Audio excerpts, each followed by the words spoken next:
sports. We are North. We are South. We haven't seen a game like this in I don't know how long. No. This is really fun to watch. 1-2 pitch. Strike three right down Peachtree. Now the 2-2 to Goodwin. Strike three at the knees. 97. High fly ball. Wallop deep left. Set up back. It is gone. And here it is. He got it. What a way to finish it. A complete game 2-hit shutout for Mike Fultonevich. You don't get much better than this. You know, this is real. I mean, this is almost like playoff baseball right here.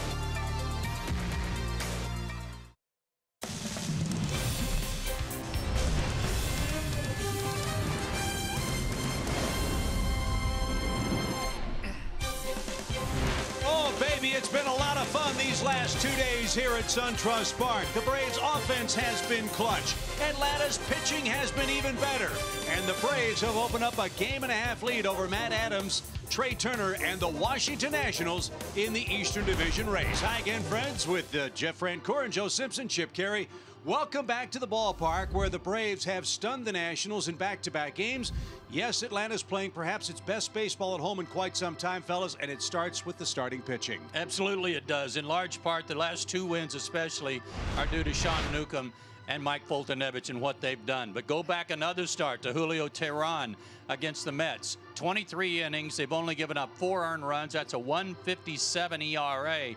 And since early May, as a whole, the rotation, a 3.07 ERA, that's 4th best in the National League, and the innings pitched, the best in the National League, which does a favor to another certain part of the team. Which would be the bullpen. And I've said it from day one, if the starting pitchers can go 6-7 innings, you can mix and match a bullpen and get a win. Snit has said, give me 3 innings and I'll get a win for you. Give me 4 to have to use the bullpen. It's a little bit tougher. Lately, we've been not even doing that, and look, we're winning ball games. And the Braves are winning ball games with an incredibly productive offense late in the ball game. Late inning magic was the storyline last night as well. When we come back, Andre Aldridge breaks that down as we get you set for Braves Nats Game 3 at SunTrust today.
is sponsored by your local Ford dealer and the Georgia Lottery.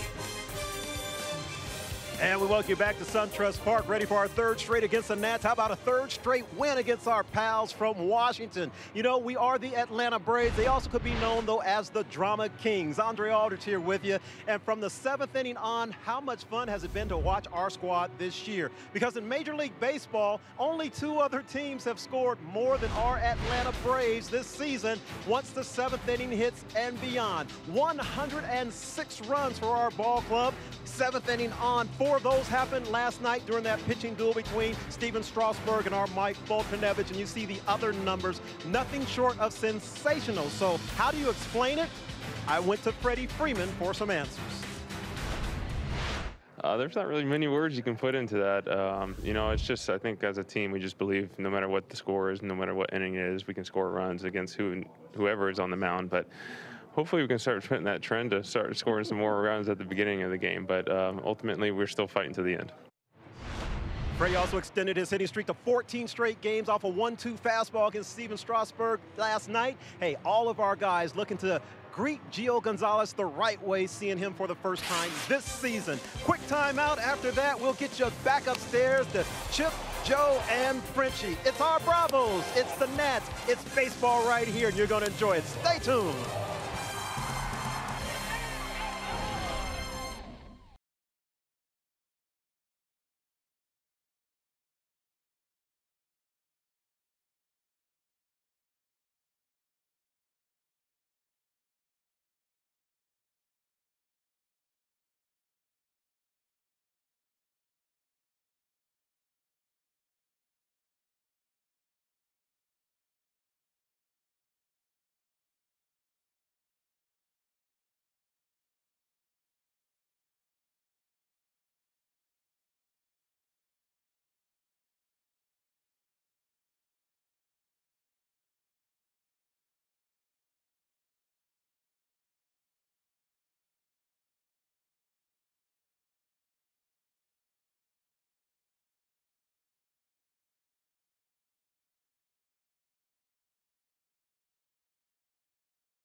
Let's go places.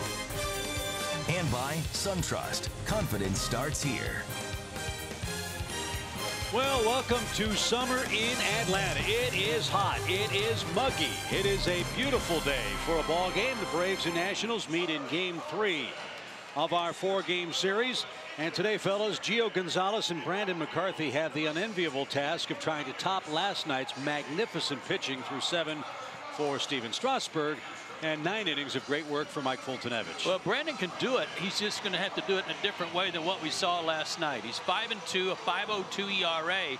But one of the things he does real well is ground balls to fly balls, a 2.3 ratio, 4th highest in the National League. He's also 4th in the National League with 51% of his outs being ground ball outs.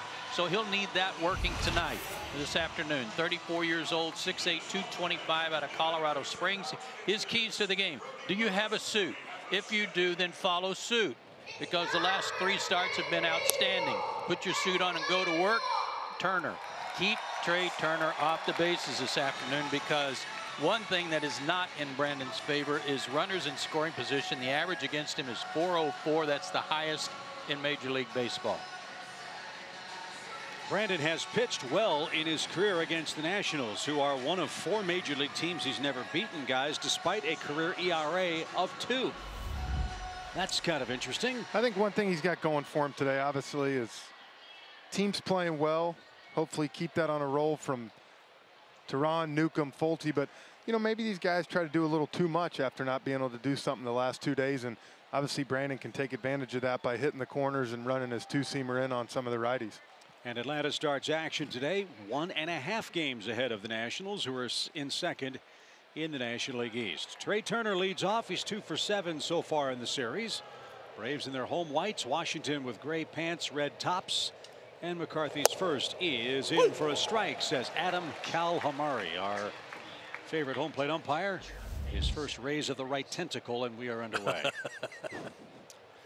Turner at 268 on the year. He's got a 13-game hitting streak. That was extended in the 9th inning last night, and a liner over third is foul. 0-2. The reason you want to keep Turner off base, very simple. Among National League shortstops, he has the highest on base percentage, most runs, most walks, most steals. He's almost in scoring position in the right-hand batter's box. But he won't be this time. A slow roller hit to second, and the peg first. Turner retired, 1 down. Good start. Ground ball and everything. Here's Bryce Harper. Harper's 1 for 7 in the series. He has struck out 3 times. And to tell you how good Mike Foltynewicz was last night, Harper was the last batter for the Nationals, and Mike absolutely carved him up to end the game for his 11th strikeout of the night. And that is no insult to Harper. That's just how good Foltynewicz was in game 2. I don't think Bryce wanted any part of that, AB. Harper 18 homers. He's knocked in 40, batting .235 on the year. And didn't get that. 94. That was a big 3 outing last night. That was a Smoltz, Glavine, Maddox, take your pick. That was right in there with them. And he should be very proud about how he pitched last night. Talked about a 2-hour, 26-minute game. Yeah. No balls and a strike for Harper. It's off the plate. I think one thing that's interesting with a stat with Harper is the fact he's hitting .235, and I think it makes you realize how hard this game is to put a good season year in and year out, because it's one of the best players in baseball, and through 2 months he's hitting .235. Great point. But it's a hard .235 with those 18 homers. No, for sure. But still, it's .235. Yeah. And you would expect a guy like him after 2 months to at least be at .280, .290. 2 balls and a strike from McCarthy, and the hook is over the corner. 2-2.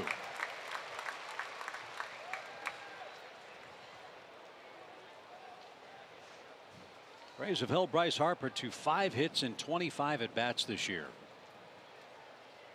That's an improvement. Yep. He's hit 2 of his 18 homers against Braves pitching. And he's down swinging. 96. McCarthy saves a little extra to get Harper. Where does this come from? Yeah.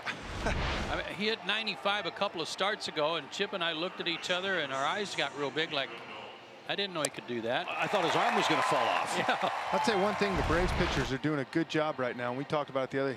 He's for some reason has not seen the outside part of the baseball right now, outside part of the plate, and our righties are taking advantage of that and doing a great job of hitting their spot.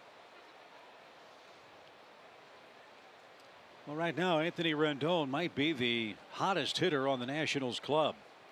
He cooled off last night with an 0 for 3, 2 strikeout game. But Rendon coming into action last night, hitting .370 in his previous 7 games. That's why getting Turner and Harper out ahead of Rendon was so important for McCarthy here in the first.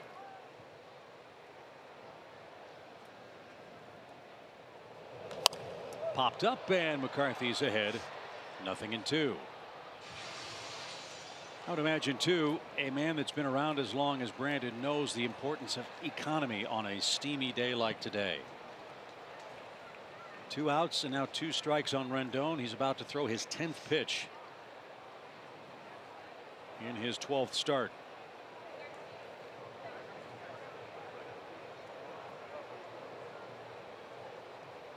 And the 0-2 pitch is pulled foul. Yeah, it's hot out today, but the good thing is after what Fulte did last night is if you're Snit, you're telling Brandon McCarthy, hey, just give me 6 good innings and I got the full bullpen going today. Absolutely. Everybody's available. The only guy that even got up was Winkler just to play catch in the 8th inning. Still 0-2. And strike 3 inside corner. Rendon frozen. McCarthy got the inside corner called. He strikes out 2 Nationals and Gio Gonzalez to work for Washington. Braves are coming up. No score in game 3.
Now the Braves take aim at left-hander Gio Gonzalez. You know the Braves starting 9 wears out left-handed pitching. The major change for game 3. Charlie Culberson starts in left. Tyler Flowers behind the plate. And a familiar face facing Atlanta, Gio Gonzalez. 32 years old, 6 feet 205, out of Hialeah, Florida. Last 6 starts, outstanding. A 1.43 ERA. First pitch swing and a fly ball to Taylor in left center. Ball carrying well out near the track. And 1 pitch retires Ender here in the first.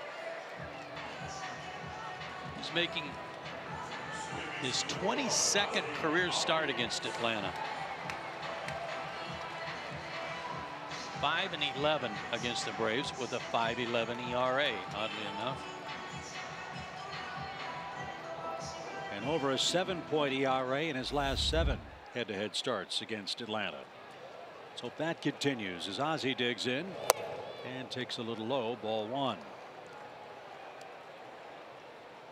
Gonzalez has the lowest ERA among all left-handed pitchers in the major leagues at 2.10. Starting play today. We talked about it earlier, Joe. He doesn't have overpowering stuff. He's not going to, you know, throw this huge sweeping back foot slider, but what he does is he competes as good as anybody I've faced in my time in the big leagues. He knows how to pitch, knows what he needs to do, and we were talking about he's a pretty underappreciated guy on that team. Oh yeah, overlooked, as you said, and with good reason, because of the 2 guys they have at the top of the rotation. Absolutely. Hit toward short. Turner retreats. High throw and got it. Turner almost misplayed that into Ozzie at first with 1 out. Instead, the tag applied on the high throw. The Braves will take a look, but for the moment, Albies the 2nd out. Looked like a great play by Matt Adams. Get the glove down in time. Just got him.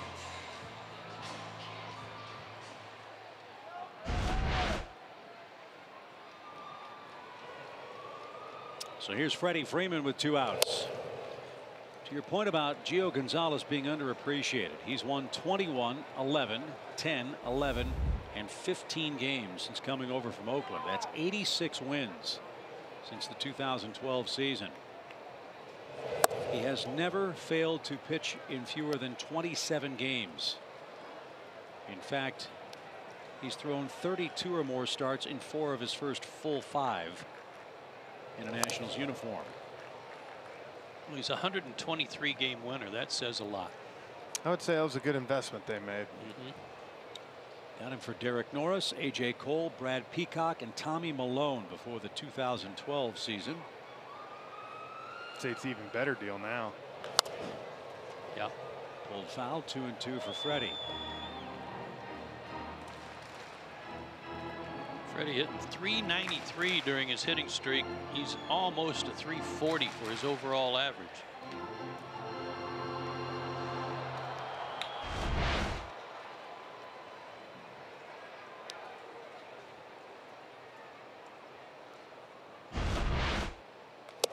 And a swing and a miss. Sweeping slider takes care of Freddie Freeman, I think.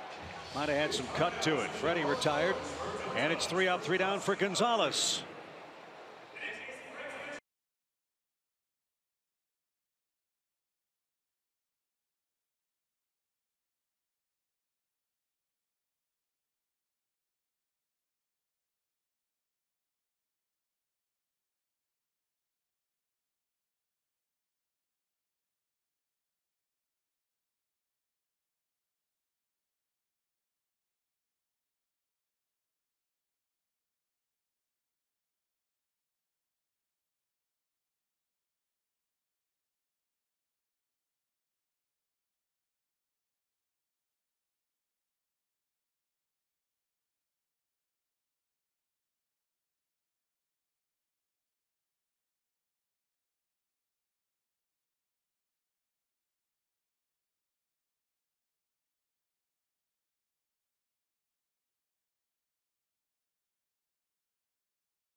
First base after striking out. He's been twirling that left wrist. Yeah, and it may have even started on the pitch before that he fouled off, where he was making a motion with it. But all the way down to first and getting his glove on and getting ready to throw the ball around a little bit. He was working it. He's still working it. His glove's off as he walks toward the outfield grass. Yeah, he did it on the pitch before that, Joe. You saw him kind of wince, and I'll tell you, even though you get it fixed and you do that, you're always going to have moments where it scares you a little bit or aches a little bit or you swing it weird, and I think that was. He was kind of a real pitch way inside. You could tell he had a funky swing on it. So we'll keep an eye on that as Matt Adams leads off the second for Washington. Matt's had a terrific run, 12 homers. And a .257 average. That's 0 for 4 in the series. He has struck out twice. One of those strikeouts came as a pinch hitter in Game 1. Game 1 by the Braves, 4-2. Atlanta shut him out last night. 4-0 the final score before 33,000 plus. We'll have more than that here today, looks like. That pitch, that last pitch, is something the Braves have been very successful on so far in this series, and that's up in the zone. Getting swings and misses, swings and foul balls. There's another one. Good try. You almost get the feeling that some of these Washington hitters are pressing a little bit right now, taking some bigger swings than normal. I think they look a little confused too about the way they're being pitched. 1 ball, 2 strikes. Wind blowing straight out for Adams as that missed outside. That was 94. Brand's feeling good today.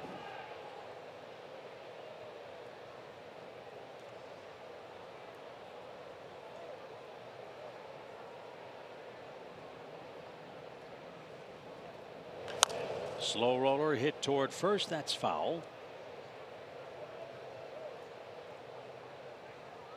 And the count remains 2-2. Matt Adams did such a great job for the Braves last year when Freddie went down. Atlanta went out and acquired him from the Cardinals, and Matt hit 19 homers in 100 games. In fact, he played so well, you might remember, Freddie moved across the diamond and played third base for a couple of weeks before abandoning that experiment. But unfortunately for Matt, there's really no place for him to play the way the current Braves roster is constructed, because you know Freeman's going to play every day. And at that time, they'd not moved Matt Kemp. So the Braves turned him loose, and the Nationals signed him right before Christmas to a 1-year deal. And they are very happy to have done so. The pitch. I thought it was cool. I talked to Matt the other day, and he said, you know, it was tough leaving Atlanta from the friendships he's made, but he said, I'll be forever grateful the rest of my career because they gave me the opportunity to play every day and struggle. You know, if I went 0 for 4, get back in the lineup the next day. And he said, this will be a big part of my story to tell. Smoke to first and right at Freeman. That'll test your wrist. That was a missile. 1 out.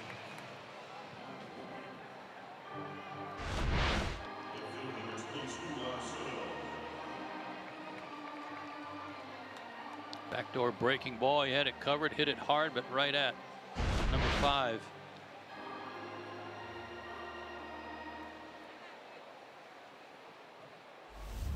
This is the Nationals' young phenom, Juan Soto, batting .316 for the year.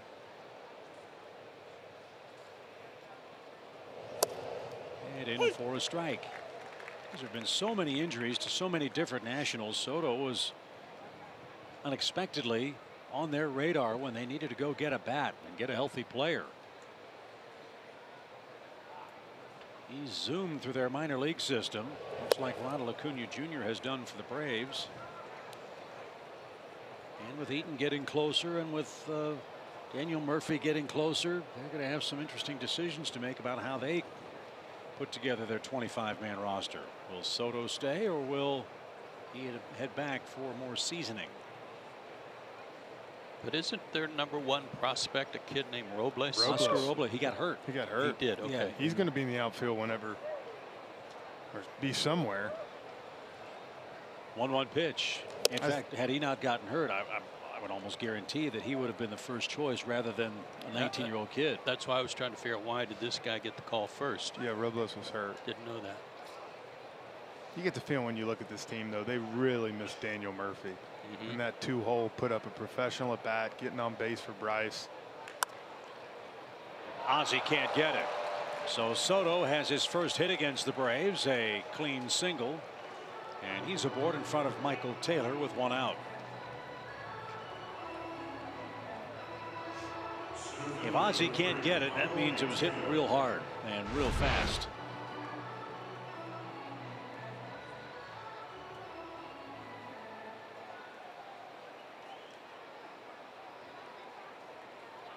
Laid out. Good crossover step. Here's Taylor. A .203 average, in large part because of a high number of strikeouts. 66 of them. This was a guy I really felt like after last postseason was going to take off this year. I'm with you. I think they did too. 1 ball, no strikes. And Soto chased back.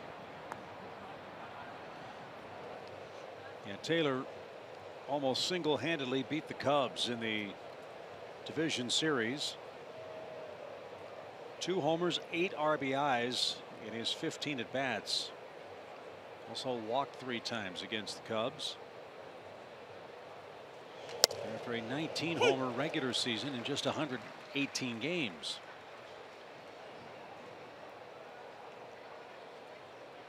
But again, lots of strikeouts for Mr. Taylor. McCarthy's gotten 10 double play balls turned behind him. One here would end the inning. Let's see if Taylor will oblige. The pitch. Missed down and away, ball 2. That's one of those things I don't like about the new analytical stuff that'll tell you that a strikeout's the same as an out, and I completely disagree with that, because for a guy like Taylor here, if he just puts the ball in play maybe 20 out of those 60 times and 10 are ground balls, he's going to beat out 4 or 5 of them. Some of them might even find a hole. Yeah.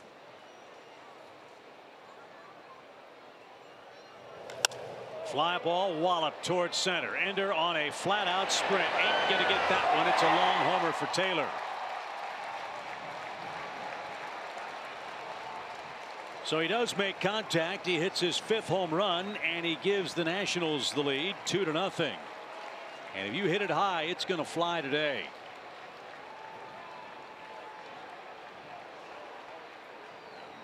Tough spot to hit a home run in this ballpark.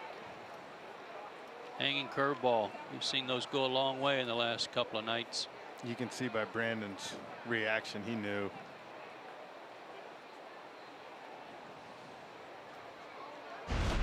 So the Nationals, who hit a lot of home runs, get one here in the 2nd, and they've got the lead. Here's Wilmer Defoe, and he takes high, ball 1. Defoe also hitless in the series, 0 for 6. He's batted 9th in the first 2 games. He's hitting 7th today. And off the screen, even count.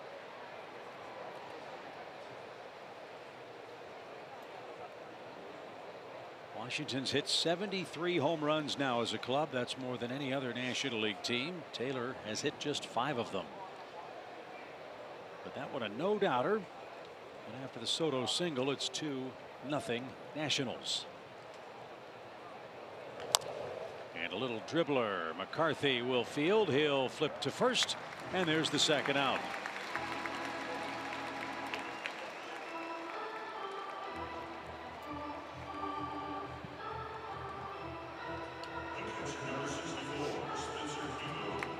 And here's Spencer Keyboom. This will be a special day for him, Jeff. You know all about this kid, don't you? I do. Walton High School, fellow Clemson Tiger.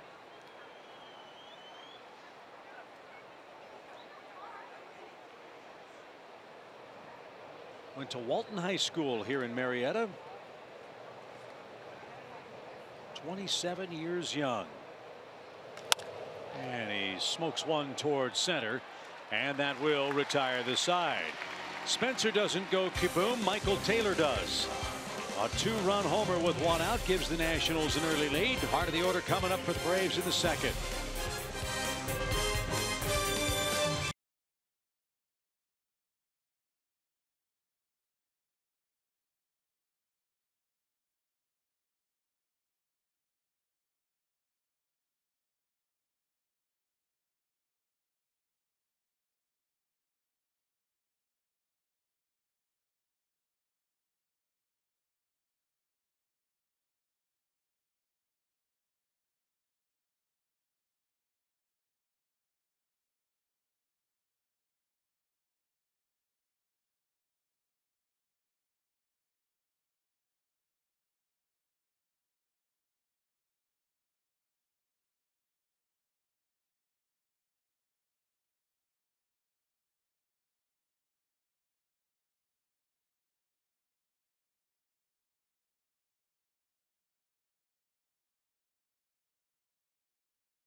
This season, get Braves home screen icons and features like the MLB.TV Game of the Day, pitch tracking, in-game highlights, live radio broadcasts, stats, news, and more. Download MLB at Bat today.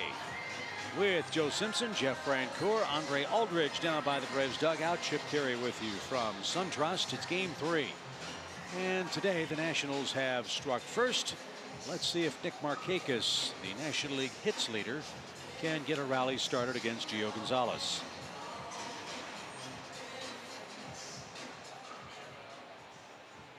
You've got those three guys at the top of the order just pounding out hits day after day after day. Whereas a few teams down.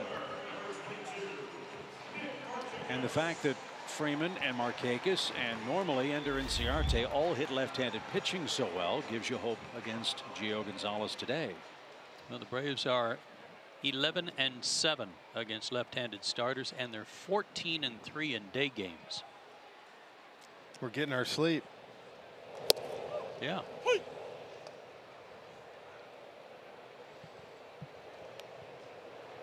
That might explain why Jeff had a 186 batting average in day games during his race. Waiting for that.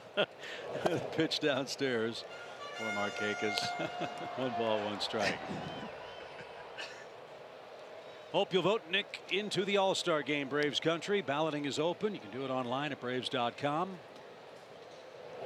Among active players in the major leagues, he has more hits than anyone else never to have made an All-Star team. As a man with over 2,000 hits, he scored his 1,000th career run last night.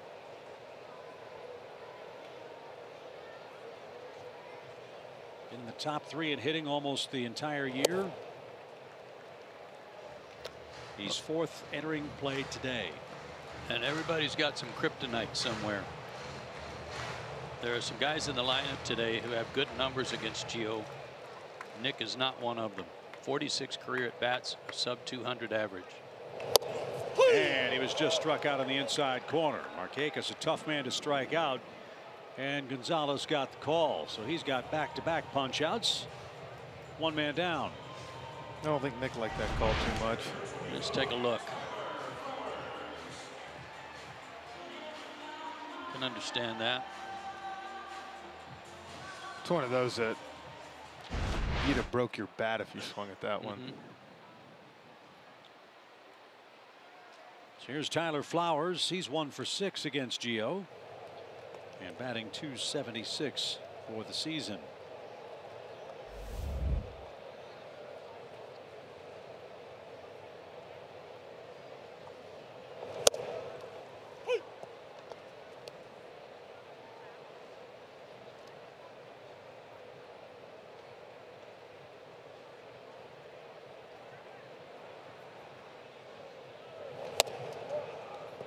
Couldn't stop himself.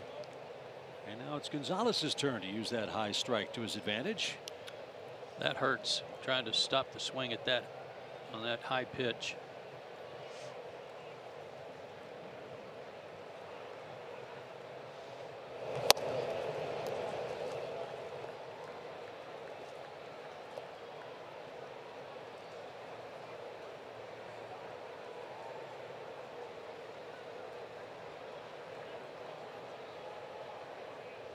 Gio ready. Here comes his 2-2. And it's lifted into right field and right at Harper, who barely had to move. 2 outs. And Johan Camargo, the hitter, Braves third baseman, having a nice homestand. 6 hits, 2 of them homers.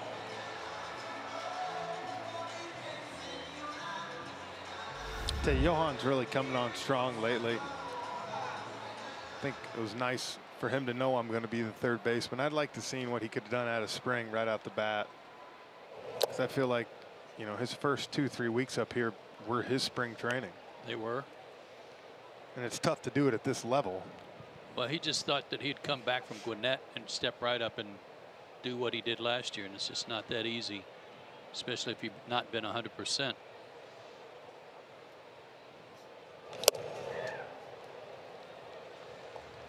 Back in an oblique problem was what set Camargo back this spring, and it forced the Braves to make a mad scramble in the final days before regular season play started to settle their 25-man roster. That's when they got Peter Borges, who signed after being let go from the Cubs camp, and Ryan Flaherty, who was let go by the Phillies. And did a fabulous job.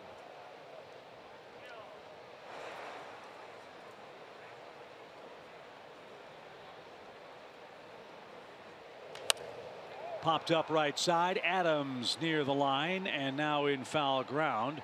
Backpedals to the line. That's officially a fair ball. And Gio Gonzalez is officially through 2 shutout innings.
Brought to you by Xfinity. Xfinity delivers the fastest internet with the best in-home Wi-Fi experience.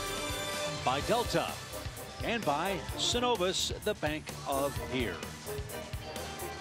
Hopefully the mystical waters of the Chattahoochee will help the Braves come back from a 2-0 deficit thanks to a Michael Taylor home run. Brandon McCarthy enters inning number 3 down 2-0. One advantage for him. He's got the pitcher coming up first. I had 87 degrees at game time. Is that what you guys had? Close thereabouts. Yeah. 55% humidity. It's a steamy one. Yeah, it feels hotter than 87. It really does. We're told cooler weather will be arriving as we leave town. But everybody looking forward to finishing off this series with the Nationals in good shape and then heading west to San Diego and LA, where hopefully some refreshing weather will put a little more pep in everybody's step. It's been a cold, humid, wet spring. Not just for the Braves, but for virtually everybody in Major League Baseball. No balls and a strike for Gio. And McCarthy gets ahead 0-2. I'll tell you who looks like they're doing all right is the people at the Omni Hotel pool over there with the cocktail. Oh, my. I think they're just fine. Right? Mm-hmm. I mean, a Coke. Yeah, I mean, Shirley Temple's a cocktail, yeah, right? Exactly. Well, you're right. There you go. Oh, man. Good day for that. Why didn't we broadcast from there? I don't think America could take seeing me in a swimsuit. 1 ball, 2 strikes. Don't sell yourself short. Oh, man. Pitch. There's strike 3. Gonzalez retired. 1 up, 1 down. That's 3 strikeouts for McCarthy. Before we head back to the top of the order, let's step aside for a message from Synovus. Visit Synovus for your banking, lending, and investing needs. Synovus, the bank of here. One of Joe's keys was take care of Trey Turner. He did just that. Did Mr. McCarthy. A ground out to start the game.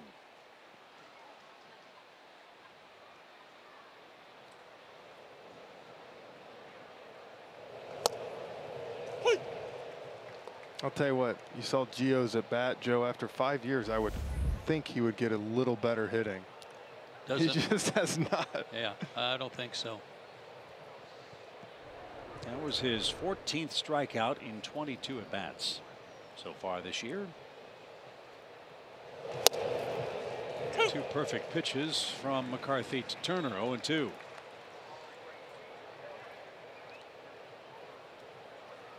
Well, the Braves have their hands full. Gio Gonzalez has allowed 2 runs or less in 10 of his 11 starts. Atlanta needs 3 to win today. Boy, Turner's right on that batter's box line nearest home plate.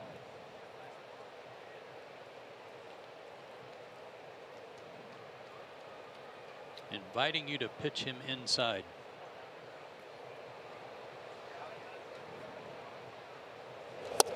That would split the plate, and Turner caught looking. He invited him all right. Yeah, he did. That's another part of this series so far is how many pitches these guys are taking. That looked like a little cutter. It was, but it was right down. I mean, I think he pulled it a little bit from what he wanted. These guys have been taking a lot of strikes, haven't they?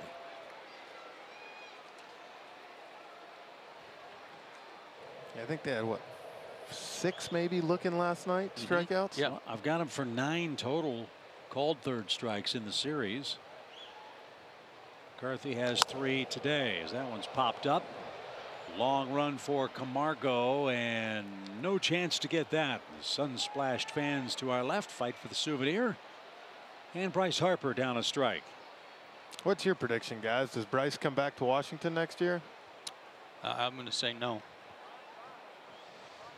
Yeah, I think I'm with Joe. I think that as you said, Jeff, their window of opportunity is closing with each passing day.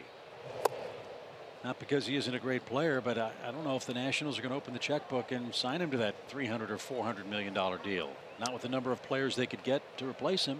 And I hear you there. I think the one thing you have to look at is a bunch of these teams now, the Yankees, Red Sox, all these teams, they're all concerned about the luxury tax. Yeah. So that I think that'll be interesting. It's not just an open market. That's whistled past Freddie Freeman. So Harper with a 2-out hit. And I think we know just from payrolls and small markets, mid markets, there's about 25 teams that are already eliminated. But when they're talking about and 400 million. Rope. Yeah, when they're talking about 400 million, think about how many other free agents you could go sign for 400 million. That's what I said. It's your markets, your team's already dwindled to 5 or 6, I would think. And I would assume those are the usual big market suspects. So Rendon bats. He took strike 3 to end the first inning. Harper at first, 2 outs.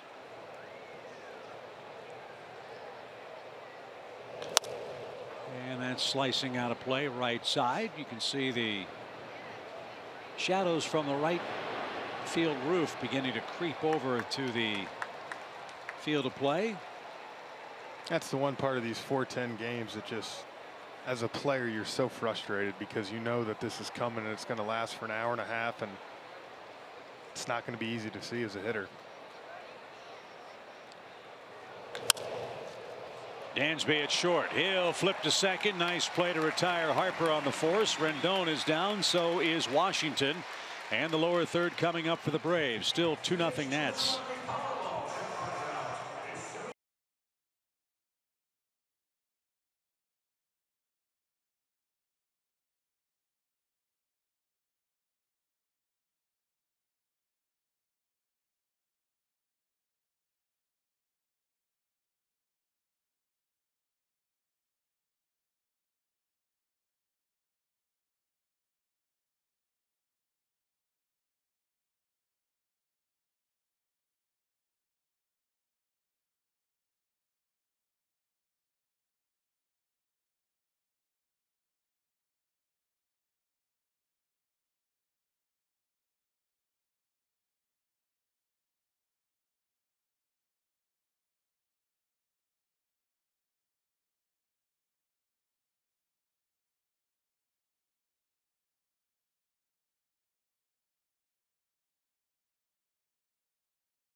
Battery Atlanta. That's our live look from the Xfinity Cam. If you're planning to make your way to SunTrust Park this summer, cannot recommend the Omni more highly. It is a beautiful facility, and many of the rooms overlook the field of play here. I was wondering, from that deck area out there, can you see the home plate? I haven't been out there. I got to stay in one of the rooms when Joe had his Hall of Fame induction for the Braves this winter, and it was great. So convenient to all the amenities that the Battery has to offer. You can walk right to the ballpark. Beautiful rooms, great view, great service. There's some balconies at the end of the hotel too that would be a pretty nice place to watch the game from. Well, that's what I was thinking. What if we get the balcony on the top up there and do a broadcast from there? It's a long way from the cocktails. I got room service. Charlie Culberson pops one up. Turner at short will drift back. And Defoe joins him. He gives way to Mr. Defoe, who makes the grab. And Culberson's retired. Turner doesn't like getting out of the way, does he? No. Last night he didn't do that for Soto. Well, first of all, no offense, but why the heck isn't he catching this ball? Yeah, I don't know the answer to that either. I wonder if Ozzy's looking at Dansby going, you see? He lets him catch, second baseman catch it. Well, yeah, Ozzy jokingly had the line of death out there for Dansby last night. But Swanson got a curveball he could handle, and he hit it a mile for a big 3-run homer. His 4th home run of the year. And another Brave that has seen Gio a lot, and he's had good luck. That was a hanging breaking ball for a 3-run homer. 408 feet. Wow. And that felt like 10 runs the way Fulte was pitching last night. It's true. This place went cray-cray. Remember? Yeah. Yeah, we did. Told you my wife listened to the game while she was cleaning out her closet, and that was the only thing she asked. She's like, "What did Chip say? Cray-cray?" Yeah. He did. I'm embarrassed for him. Oh, that's not what you said earlier. The pitch. You said, Katie said, "Thank God it wasn't you." Yeah, is what you said. Which is the same thing as that's embarrassing. That's what that means. I can't fight you on that. 1 ball, 2 strikes. And Dansby is down swinging. That's 3 strikeouts for Gonzalez, who has not allowed a hit to the first 8 Braves hitters so far. He's got a good fastball. That's one thing I feel like he's done more and more over the last couple of years, is throw his fastball more. Early on when he came here, granted he was doing some good things, but he really tried to throw that curveball a lot and tend to hang it. And he does such a good job of locating that fastball in against righties that he should take advantage of that. He's only given up 3 home runs on the year in 67 innings. Well, he's an interesting case. This is his free agent year. I'd be willing to give him a 3-4 year deal. All the talk about Bryce Harper and the money he's going to get. What's Gio Gonzalez going to get? He's only 31 or something, right? 32. 32? He's 33 in September. I'd be willing to give him a 2-year deal with an option or something like that. And in this day and age, guys, starters making 32 starts, pitching 7 innings, they are becoming rarer and rarer commodities. Oh, yeah. The 2-2 pitch. And McCarthy's putting up a fight here. It's going to be an interesting free agent year this year. A lot of good ones out there. Got to imagine Clayton Kershaw is going to opt out in L.A., which I would expect them to sign him back. But if he can get healthy. Yeah, Kershaw had to go back to the disabled list after making 1 start because of a back issue. And McCarthy is struck out, and Gonzalez is perfect through 3. Adams, Soto, and Taylor coming up in the Nationals' 4th.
2-0. Now, Frenchie touched on the conversation he had with Matt Adams, and I just want to kind of reiterate the one that I had with him, because Matt told me before the game that the first week of December, he had no idea where he was going to end this season up with. He said there's uncertainty. You know you're a Major League Baseball player, but guess what? When you're not on a team, you just don't feel good. And so when the opportunity came up and the Nats reached out to his agent, he almost jumped off the couch and said, you know, I think I could fit in pretty good there. So as far as ex-Brave players go, there's probably not anyone we root for more other than this weekend. He says he loves coming to this ballpark, loves looking at right field, and hopefully he doesn't send any souvenirs out there today, Chip. And what a signing it turned out to be for the Nationals, who didn't think Ryan Zimmerman would have as many issues as he has had. Zimmerman's been out with a right oblique strain. And also, he had a very unique spring training, did Zimmerman. I think he only got 2 at-bats in big league games this spring, trying to conserve him and keep him healthy over the course of the 2018 regular season. And that well-thought-out plan has backfired for them. But in Zimmerman's absence, Reynolds and Adams, 2 big league veterans, are slugging the daylights out of the baseball. 18 homers combined. Not too shabby. So the 4th inning starts with Brandon McCarthy, and that one's fouled away. Got to give a shout out to a couple of my old coaches. Rocket Wheeler, Rome Braves manager, and hitting coach Bobby Moore watching the game right now before their game tonight. Good deal. 2 great guys, especially working with the young kids. I can't believe they didn't get rained out last night. All that storm that went across there, but I know Mike Soroka got his work in. They told me he pitched really well. And Bobby Moore gave me the best hitting advice ever. When I was in a slump, he's probably going to kill me telling him this, but when I was in a slump, he used to bring me in the cage, flip 10 to me left-handed, and turn back around right, and he said, "You feel better now?" Yeah, I do, actually. That was it? That was it. Let's go in and get some water and get ready for the game. Well, Rome's playing great. They're 32-22. They beat Columbia 7-1 yesterday. Mike Soroka, 3 2/3 perfect innings with 3 strikeouts. Be good to get him back. You bet. Little tapper off Adams' foot. That'll have him hopping around. Drew Waters had another hit. He's got a 6-game hitting streak, and Giancarlos Encarnacion drove in 3 runs for Rome. The Florida Fire Frogs split a pair with Clearwater. Christian Pache went 4 for 6, including a homer. Ian Anderson had 5 2/3 scoreless 2-hit innings with 7 strikeouts. That's good. He was the #1 pick in the draft a couple of years ago, and the draft is coming up Monday. It is. We got what, the 8th pick? 8th pick. And Dale Murphy and Ralph Garr will represent the Braves in the draft room. Yeah, they're going to have big shoes to fill after last year. Me and Kelly Johnson. We were so scared you were going to dial the wrong number or something like that. I think I had Bridges and all those guys so worried down there, because me and Kelly were like, we literally could let's just go pick somebody. Just make some kid's day, you know? Yeah, perfect. I don't know that we'd be still working here. 1-2 pitch, just missed the corner. One more note from the minor leagues. Despite falling 3-1 to Louisville, Colby Allard pitched great. 7 innings, 5 hits, 1 run, 2 strikeouts. He's got a 2.0 ERA. And he leads the International League in innings pitched with 63. That's great news, too. There's your minor league update. The 2-2 pitch. Tell you, it's going to get crowded up here. Which is great. Isn't Competition's the best. You know, my big thing is I was so, you know, when you heard we had all these starters and all these guys, you can hear that. But the great thing now we're seeing is their quality arms.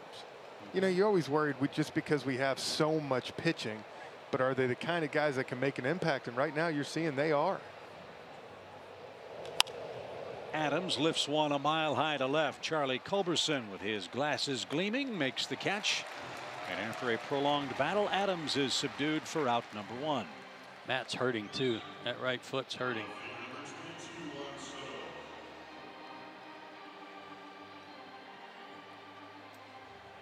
So Adams fouled one off his foot. Freddie Freeman had an awkward swing.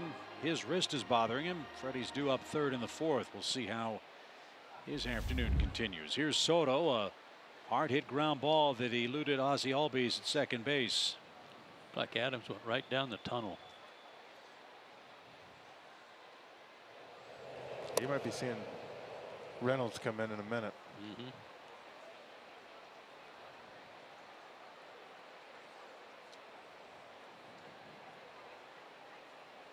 The Nationals have been ravaged by injuries this year.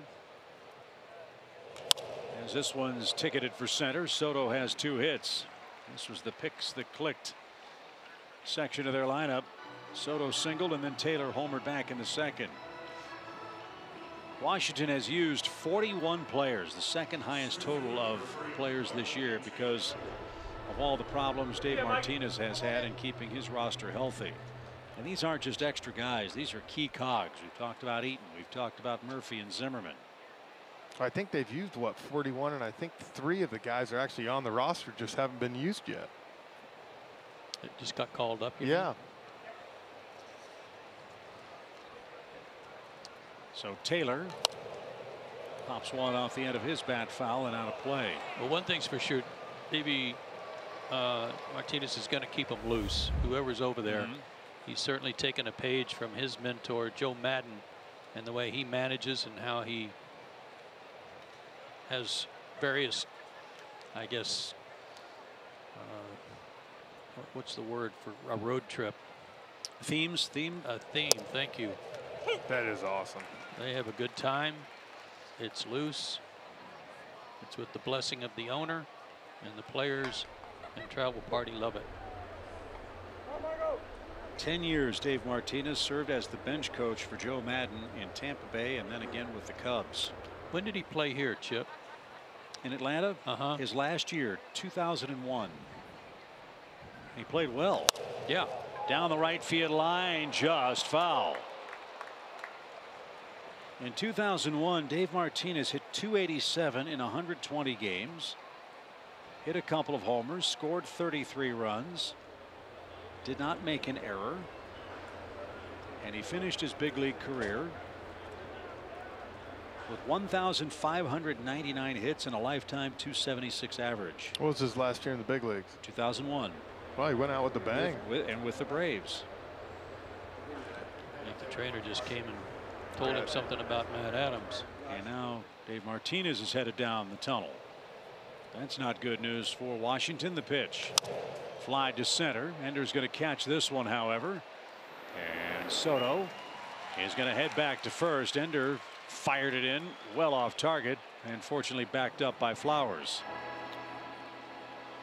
See, that's where being a spectator hurts your ball club. If you're just watching stuff develop and not go to the spot you're supposed to be like Tyler did, just in case there's a throw to first.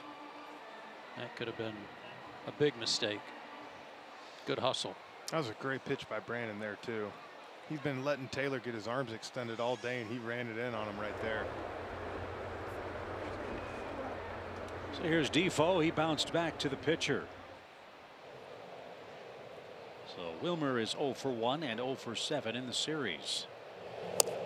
I recall one of the unique sequences for Brandon McCarthy came against these Nationals up in Washington. Remember the ground ball to first? Freddie Freeman fed him for the final out of the 5th inning. Brandon had to reach behind himself to make the grab, and in doing so actually dislocated his left shoulder. Runner goes, good jump, and the pitch grounded toward third, right at Camargo, who makes the peg to first, and that is out number 3. Second time around for the Braves offense. Let's see if they have better luck against Mr. Gonzalez. Ender, Ozzie, and Freddie are coming up. It's only 2-0 Washington in front.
In the top of the 4th inning, he's unable to continue, and so Mark Reynolds will check in defensively.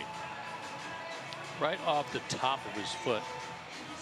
I've said this before, and you just can't imagine, but it's literally like dropping a bowling ball in. And I'll tell you what, Matt's a tough guy. For him to come out of the game, he's got to be hurting. So it's 9 up, 9 down for Gio Gonzalez. Ender swung at the first pitch and flied to center in the opening inning for Atlanta. Let's see if they can work over Gio. Look at Mark Reynolds stretching out there.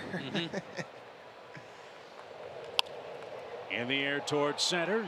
Taylor is there, and he's got it. And Ender's 0 for 2. Well, I think the thing that a lot of people don't know is when you don't play on day games, especially an older veteran guy like that, there's a good chance he didn't do much of anything today. He probably didn't do any jogging or running, anything else. He's coming out. He might not even have his shoes on. Get a cup of coffee, couple of donuts, and go get them, right? That's all you need. Yeah, he probably walked over to the first base umpire Brian Knight, said, you know, they call I was on the phone. I was betting the hockey game tonight.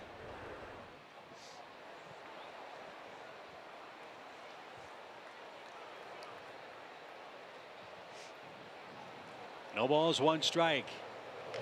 And rolled to Rendon, who makes a nice play.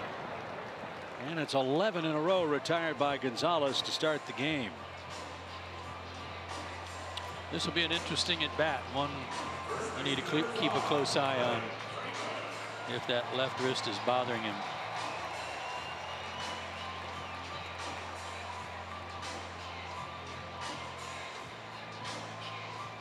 Did you see what he just did? He looked up because see these clouds are passing by right at this moment, so there's no shadow. Oh, it's meant to be. Yeah. When the clouds come over you like this, haven't got a hit yet. Oh, there. Now here comes the sun. And gone again. 1-0 pitch. Well, you know, Gio has a perfect game working. That's what I'm saying. He's going to break it right here. Whether it's a walk or a knock.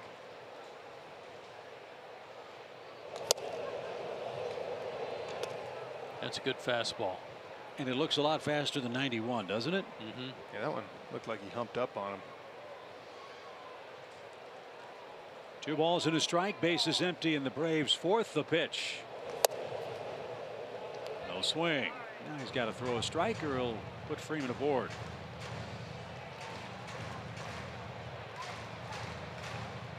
Braves a good hitting team against left-handed pitching. Gonzalez delivers, and it's a full count. And I think that says a lot about having 3 guys that can play every day against lefties and feel confident about it. There's not many teams out there that have that luxury. They've got to do too much platooning. So your Synovus greatness made here stats. Those are the Braves rankings in the major leagues, not just the National League. As we told you, Gio has the best ERA among all left-handers in the bigs. And right now he's winning the game 2-0. And he just came back to get Freddie Freeman. It's 12 up, 12 down for Gonzalez. He's got a special game working. He's got 5 strikeouts, and he's coming up second in the top of the 5th. 2-0 Washington in game 3.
Throwing a perfect game through 4 innings, 12 up, 12 down, with 5 strikeouts. He's having some fun over there with the fans. That's great. You go 4 perfect, you feel good about yourself. Spencer Kieboom leads off. He flied out to center in the 2nd inning, as we told you, from Walton High School here in Marietta. He's from a baseball family. His middle brother Trevor played at Georgia, and then his youngest brother Carter, who's in Walton, I think the 2 prospect, maybe number 3 behind Soto and Robles for the Nationals. Well, Spencer was going to play for the World Baseball Classic for the Netherlands in 2013, but couldn't because he was coming back from Tommy John surgery. He had 1 big league game with the Nationals 2 years ago and walked.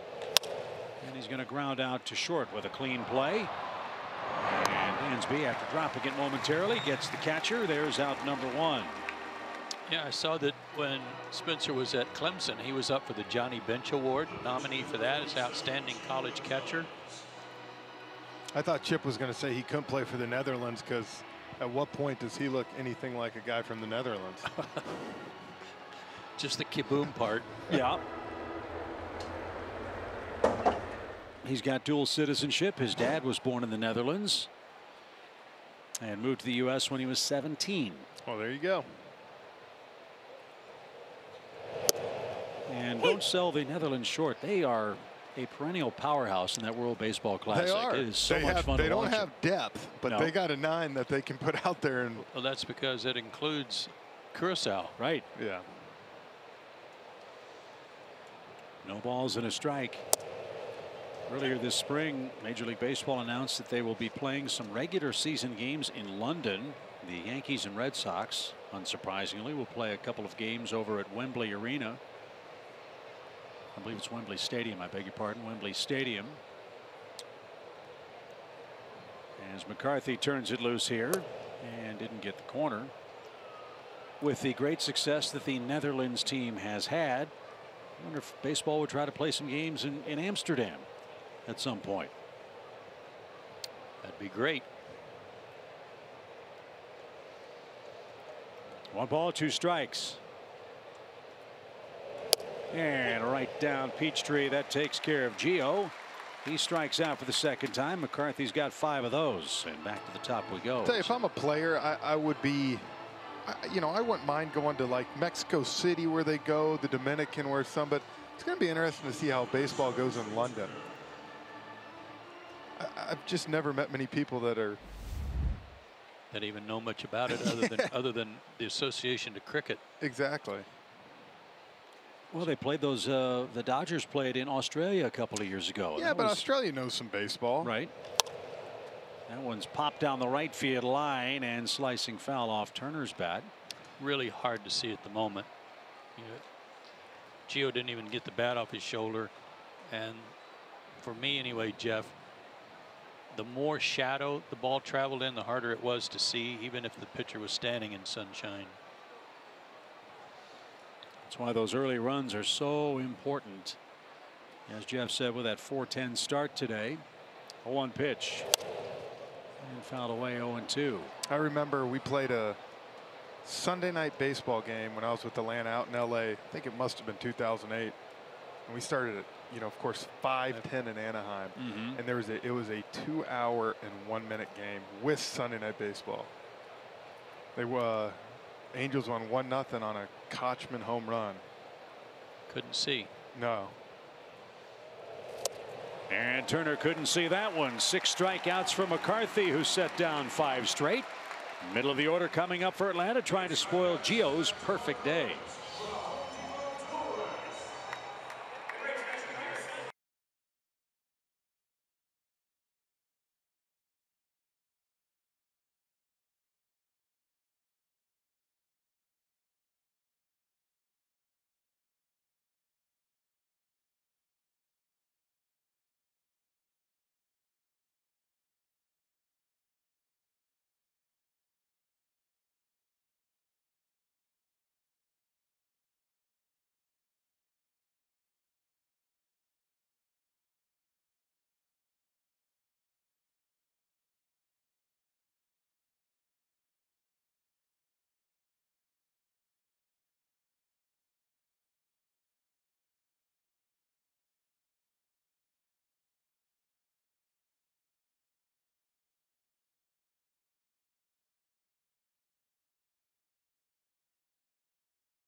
to Chicago. They call it the Windy City, but it was the Milwaukee Brewers that were making it windy, swinging the bats. Kratz already had a solo shot off of James Shields, and then next thing you know, there is VR with his 4th of the year. Lorenzo Cain says, let me in on that action. His 8th, 3 solo shots. Shields only gave up 8 hits. And then off a reliever, next thing you know, Aguilar with a 2-run shot. That was all the scoring in a 5-0 final. The Brewers blank them today, fellas. Love the jerseys, Jerome. It's like the throwback Greg Walker White Sox jersey and the Brew Crew jersey from like 1982 when they went to the World Series. Powder blue. Great look at U.S. Cellular Field. They had a very emotional day yesterday. I don't know if you guys saw the highlights of that. Last night. Remember Danny Farquhar, the pitcher that had the brain aneurysm in the dugout? And there's a base hit to break up the perfect game. Nick Markakis solves Gio Gonzalez, and that's the first Braves base runner. Yeah, Danny Farquhar had that aneurysm, recovered well enough to throw out the ceremonial first pitch for the White Sox, and was surrounded, guys, by his entire team behind the mound. That was a great sight. That was a decent curveball. Had him out front. Nick just was able to flip it out there. I'd tell you, that had to be scary if you were a player that night in the dugout down there and you looked over. Yeah. Line drive right field by Flowers. Now Markakis will go first to third. Now we're cooking. Second time through the order, paying dividends for the Braves. First and third, nobody out.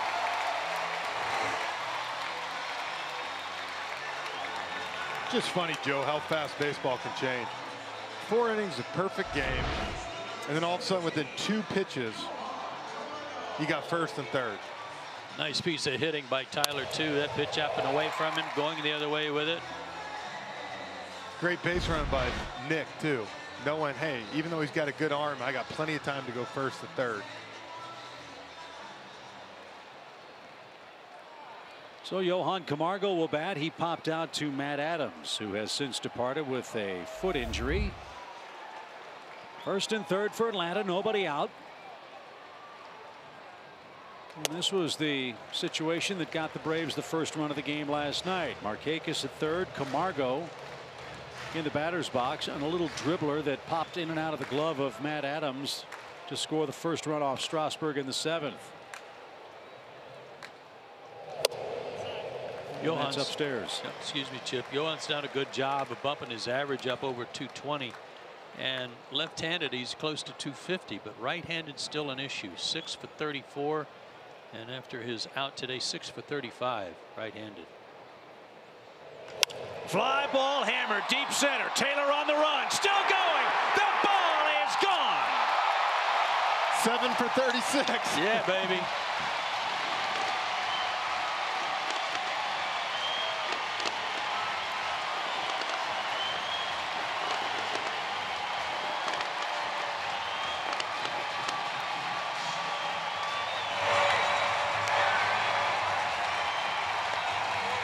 That ball was crushed right there. Wind's blowing out. Hit it high. Watch it fly. 3-run bomb, and Atlanta leads. Change up. Belt high. He was trying to go away and left it right down the middle of the plate. Way out of there. That's a long ways.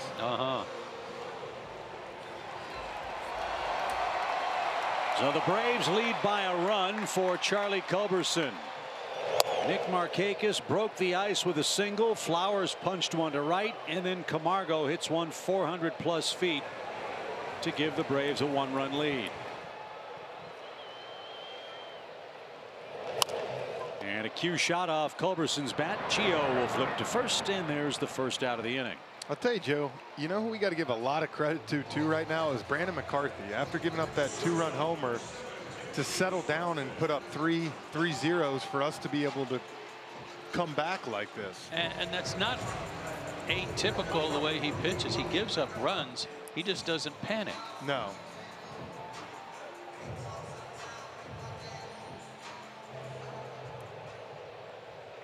He just keeps plugging along. He's retired 5 in a row. He's struck out 6 guys.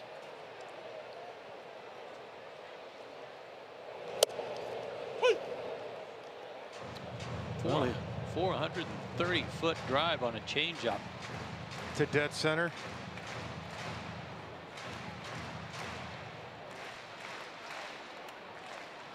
Dansby struck out his first time and now has a 1-1 count.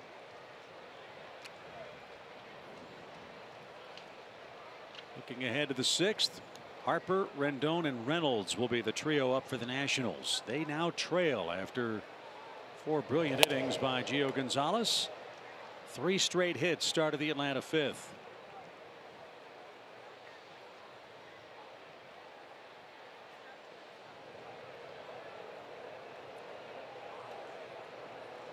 Dansby, another Brave that has had some good luck against Gio in his career. He entered play today with 9 hits and 14 at bats, including 2 home runs. But as you all suggested, right now can't be easy to see.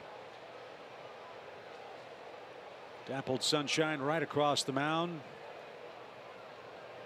Home plate and deep shadow and bright sunshine in straightaway center. And there's the second time Dansby's failed to make contact. 6 strikeouts for Gonzalez and McCarthy the hitter. I'd be curious to see if the shadow was out there when Camargo hit his homer, or if there was a cloud that went over where he was able to pick it up a little better. Well, and you talk about that. The one thing for even if the shadows was that extent and where it is, that ball he threw Camargo was just hung right down the middle of the plate. Yeah. But this has got to be the worst time right here because you've seen the ball barely in the sun and then it's in the shade for 50 feet. And his arm is like in a strobe light.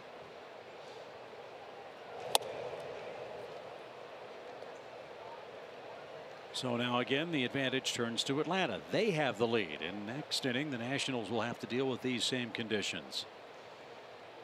Braves have 3 runs on 3 hits, and we indeed go to the 6th inning.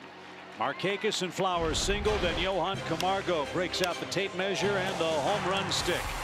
His 5th homer of the season turns the game around. Atlanta now leads it 3-2 after 5.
Hats off for heroes, because no matter where you serve or when you served, we stand ready to serve all military families.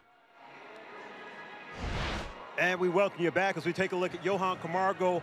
Top of the 6th inning, we're going to the Braves now up 3-2. I know Father's Day is on the calendar, but it's all about Mama, because Johan Camargo's mom made it here for this homestand, and he has really been raking ever since. Man, oh man, last night after the win and Fulte doing so well, Mom and Johan, friends and family out here on the infield taking pictures, and the fact that she's up here seems to really generated his bat, and the Braves couldn't be more happy about that, fellas. Boy, I'll tell you what, Andre, that's a great thing, and what a thrill for her. And had I known that, I mean, I was searching for anything that would help me. I should have flown my mom in more often. Yeah, if you'd have dug in that wallet. Yeah. You know? Right. Boys love their mama. You know it. Well, let's see what Brandon McCarthy can do now with a 1-run lead. Tough part of the lineup for the Nationals. Harper, Rendon, and Reynolds are coming up. Harper whistled a single past Freddie Freeman his last time up. And he tries to do the same, but what a play by Freddie. Unbelievable. Wow.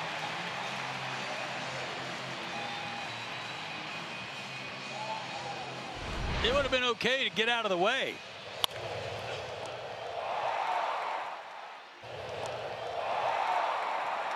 What a play. Sensational. That's why I played the outfield right there. Wow, wow, wow. I didn't want any of those. Off the bat at 103 miles an hour. What was the launch angle? Not high enough. -10. And somehow Freeman made the play. A spectacular first out. Here's Rendon.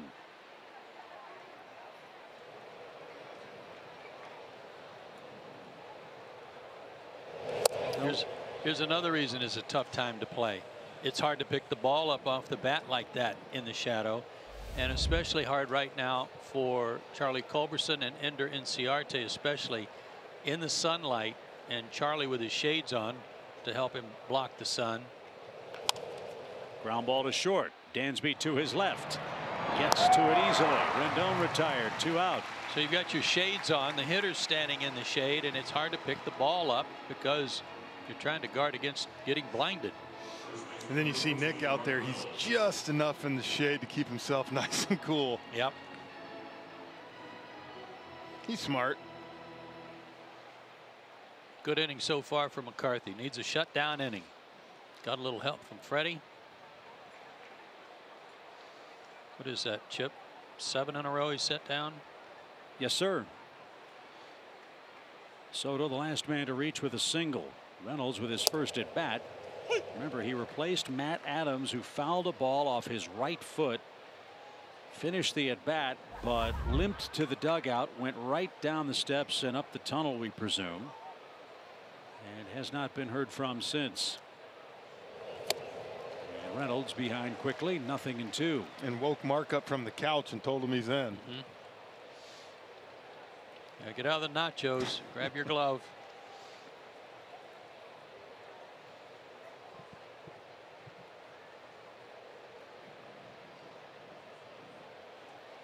The 0-2 pitch. Foul away. Tell you what, Brandon is really cutting the ball today. He's got some really good cutters going. It's just, to me, the thing that's been the most impressive his last 3 or 4 starts is velocity. He's really ramped it up. He has. I remember Huddy used to tell me all the time, a lot of times I like to just have the catcher sit up in the middle, and sometimes it sinks, sometimes it cuts. It almost kind of looks like what he's doing. Down the line left side, but into the sun splashed seats. And no play for Culberson. 0-2.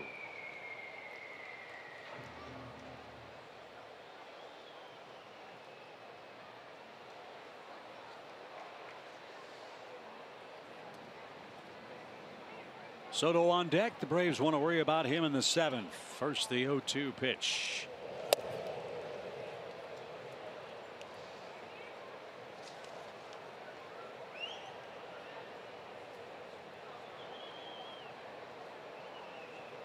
Nationals, the 7th different major league club for Mark Reynolds, who's played more than 11 years in the big leagues.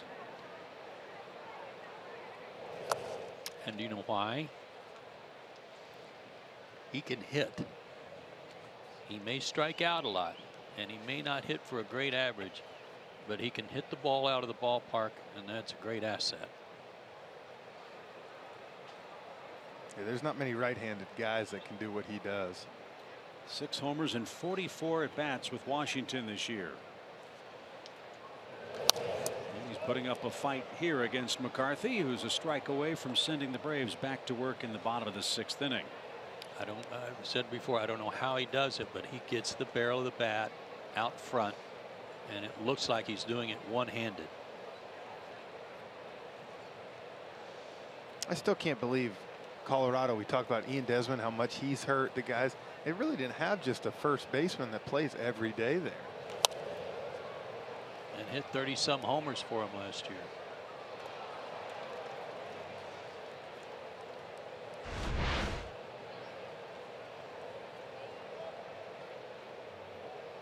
Hand really doesn't come off the bat until he's out front, but it looks like it comes off way early. I think because it's so flat. Well, with Reynolds, guys, I wonder if the Colorado Rockies figured, okay, we're going to play 81 games at Coors Field. We figure to have enough offense. This offseason, they spent $50 million to bolster their bullpen. And I wonder if those dollars that could have gone to Reynolds went to add to their relief corps. And I understand that part, but you could give Reynolds $1.5 million, $2 million, and he'd be at Colorado. The 10th pitch finally takes care of him, and McCarthy does have a shutdown inning. He's retired 8 straight, and the top of the Atlanta order looks for some insurance, leading 3-2.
Delby's and Freddie Freeman are coming up. Enter Inciarte as our Georgia Lottery hitting the jackpot feature. Great games. It kind of in keeping with how the Braves as a whole are playing against the National League East, coming in today at 24-13. You know, I know Ender struggled at the beginning of the year, and he's still hanging around 250, 260, but you can almost write it in. Go to the last page of your scorebook and write in 280 to 300 when the season's over. You know, and you almost wonder early on, I know he's never got off to a great start, but after that huge year last year, if he felt a little pressure to kind of do the same thing, put it up again. There could have been some of that. I said he was cold. Yeah, honestly, it was cold. It was so cold, and he looked more uncomfortable than any of the other Braves players. We've had some, you know, we talked about it. We've really had no spring here in Atlanta. We've gone from cold to hot quick. Gone from cold to monsoon. To hot. To hot. Pop fly foul out of play by Ender. I think we've had a record number of postponements and cancellations in the first 2 months of the season. This season, again, the year started in March, which is a rarity. That didn't help. And so many games played in northern cities inexplicably for the Braves, which made so little sense. But our great Delta flight crew. Hey, Sydney and Anna are here having a slushy on a hot day. Little sassafras slushy. Yeah. getting themselves fueled up for the flight tomorrow. You bet. That's a long one. Braves head to San Diego for our first look at the Padres beginning Monday night. And a little squibber. Gio can't get it. Turner charges, throws on a hop, and got him. Ender wants to take a look at this. Well, Ender's telling him I'm safe and I'm not going anywhere. I'm not leaving. Not only did Gio miss it, but Turner fielded it and threw it off the wrong leg. He had to kind of jump in the air. Well, I think he got him. Yep.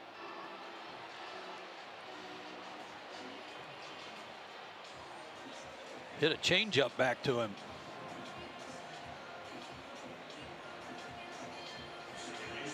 Kind of threw that while he was in the air. And got just enough on it to make the play. So one out. Here's Ozzie 0 for 2. And chased one, didn't get it. Strike one. First final is in the National League. The Cardinals beat the Pirates 3-2 in St. Louis.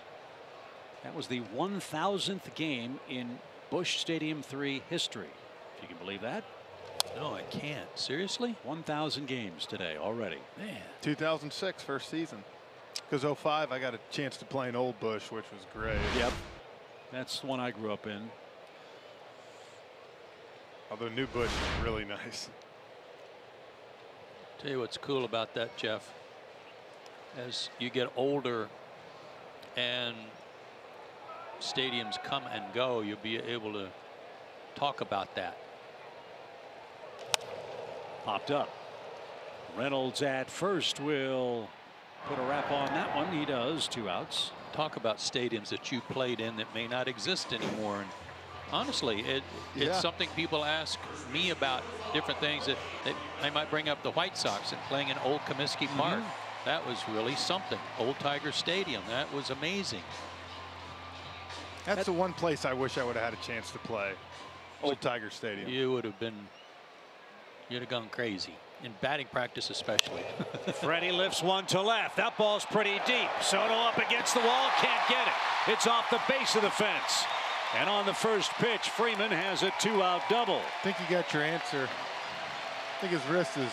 He'll be all right. Just fine. He just missed hitting that out the other way. And that gives Freeman a 15-game hitting streak.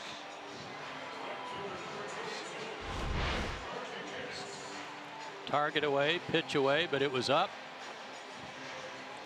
I continue to say it, and I know people have heard me say it 100 times, but if Freddie's not the best hitter at going opposite field, then I don't know who is. And they keep in the big leagues right now. And they keep shifting him as a pull hitter. It just boggles my mind. He can hit it anywhere. Him and Joey Votto are the 2 best.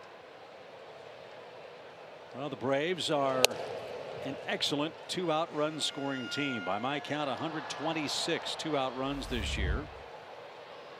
Another one here in the 6th inning would be huge. Atlanta leads by a run. There is action in the Braves bullpen. We'll see if McCarthy comes out for the 7th. And the 1-0 is right there to strike.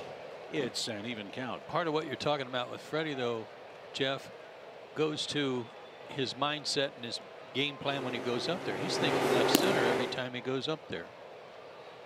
And his hands are so quick. You're so right that he just pulls them inside if he's got to pull the ball. Yeah. Make a mistake inside, he'll turn on it. Nice stop by Keyboom on a sweeping breaking ball. 2 balls and a strike. You said earlier, Jeff, that for McCarthy today, I'm sure if Brian Snitker did say that to him, you know, you give me 6 today, I got a well-rested bullpen. That looks like might be what will happen because Freeman's already up. Yeah, I think he sends him back out. I think it's a batter by batter case. You know. Well, he's been really good last 3 innings. That's what, when you've set 8 down in a row, it's tough to kind of, unless they're, you know, he was coming up to bat, but he's pitched 6 innings exactly twice this year. He's got 6 innings today for the 3rd time for Atlanta. And that called a strike for a full count. The thing is, he had a 10-pitch at bat with Reynolds, which you wonder how much that took out of Brandon on a hot day. And with Fultonevich pitching so well last night and Newcomb pitching 7 innings the day before, the whole Braves pen ought to be itching to work. Yeah, they might be like, hey, don't forget us. 3-2 count. And Nick fouled it away. There's that sneaky quick Gonzalez fastball.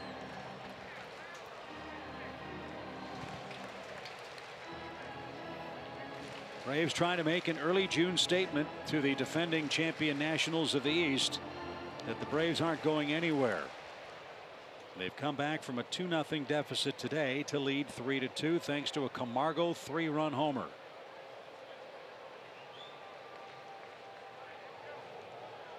And the 3-2. Hot shot right to Turner, though. And he makes a clean play and a perfect throw, and that retires the side. So we are through 6 in Atlanta. 3-2 Braves in Game 3.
For the Braves today, a special one, Joe, because he didn't walk anybody, and the only blemish, the 2-run homer to Michael Taylor, and then he shut him down the rest of the way, and Atlanta's taken the lead.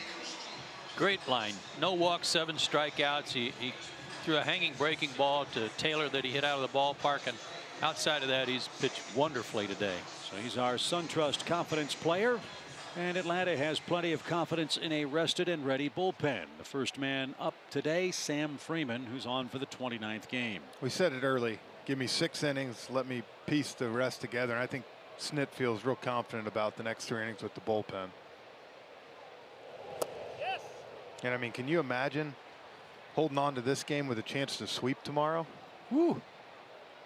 That's not at all what the Washington Nationals were thinking about. They might have been thinking about sweep coming in here the way they were playing, but not on the other way. Yeah, remember, they came in here with a half-game lead, a 10-game road winning streak, and a 6-game overall winning run.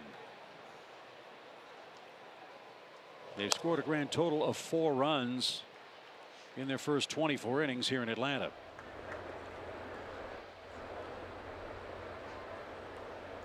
Braves beat Tanner Roark in the first one. Beat Steven Strasburg last night. They lead Gio Gonzalez today, who's won 4 straight decisions.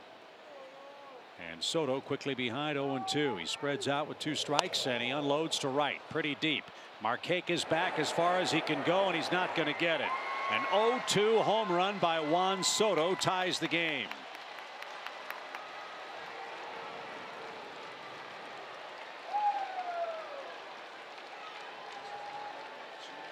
His second career homer. He's got a 3-for-3 day.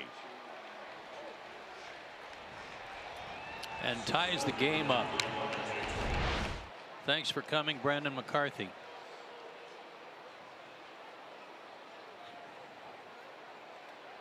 It's just an 0-2 hanger right there. So the old guys enjoyed watching the young guys circle the bases in the red uniform.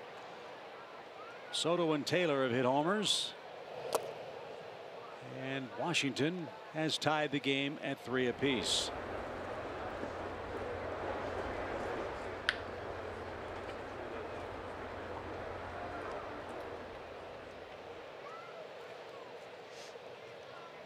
So that quiets the crowd here in Atlanta for the moment. And a little low. Ball 2 to Taylor. See, I always wonder, like that ball Soto just hit, is that out in Turner Field? Or is it close? It's close. You know, I just see balls like that where it hit, and you know, you try to picture yourself back there and seeing balls go, and it's just that right field area here, the ball just goes. It's kind of in the general direction of where that bullpen gate was at Turner Field. That was a tough spot. First home run allowed by Freeman this year. And it came on an 0-2 pitch. And now a shot to short that Dansby catches. He was in the right place at the right time. Another hard hit ball, but 1 out.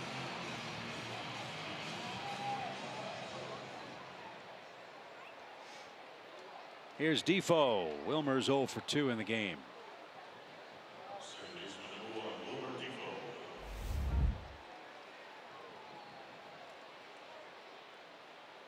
Defoe 0 for 8 in this series at SunTrust, where the Braves have played exceptionally well against the Nationals so far this year. The Braves are 4-1 against the Nats here in Atlanta.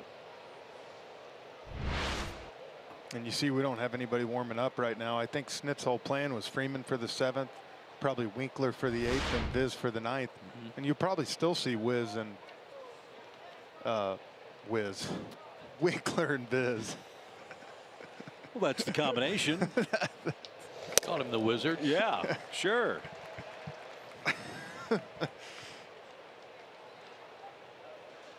No balls, 2 strikes for Wilmer Defoe.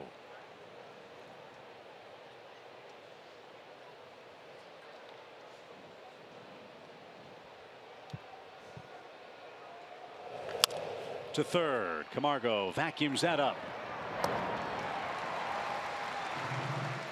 That's not an easy play for Freddie Freeman. See how low in his crouch he got at first base. Camargo made his throw from the edge of the grass, sort of in that in and out sunshine, but bright sunshine down the left field line for Freeman to have to deal with as the ball came out of the shirt sleeves.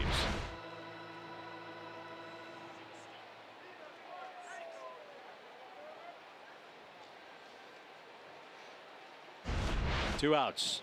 No Gio in the on deck circle. If Kieboom reaches, they'll pinch it for Gonzalez, and it looks like Justin Miller throwing in the bullpen. Adrian Sanchez is the man in the on deck circle. Be interesting to see what he does if Spencer gets out here, if he sends Gio back out or. Got 3 right-handed hitters due up.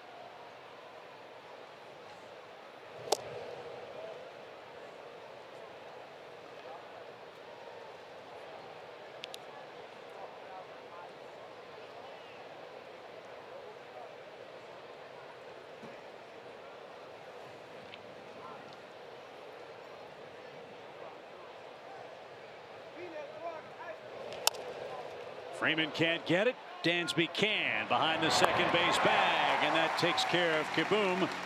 And that takes care of Washington. But Soto hits a homer on an 0-2 pitch to tie the game 3-3 as it's time for the stretch.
Atlanta 7th. Flowers, Camargo, and Culberson are coming up against Gio Gonzalez, who's thrown 82 pitches in his first 6 innings. Remember, he set down the first 12 Braves in order to start the game. And cloud cover overhead, so good hitting conditions, one would think, as that one's foul. Strike one.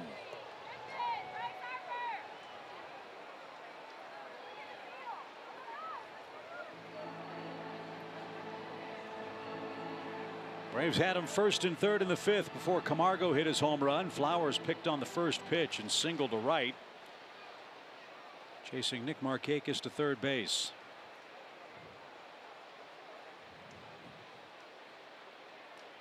And that stays high. 1 ball, 1 strike.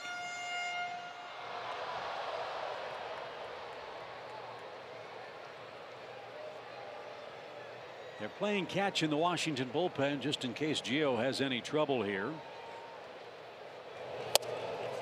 As that just missed. 2 balls and a strike. What a great crowd here today. We're almost sold out, it looks like. Close to it. Big crowd last night that was so into it in the 9th inning.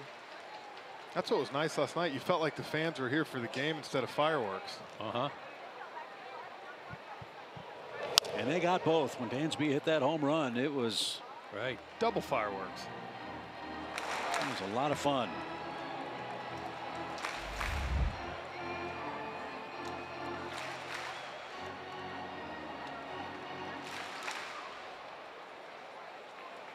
No dilly-dallying around for Gio Gonzalez. Works pretty quickly. He's worked very efficiently. His 87th offering is on the way. The pitch. And it's skied toward left, but Soto is there. And he makes the play for the first out. Johan Camargo played to the first and only runs for Atlanta with this shot.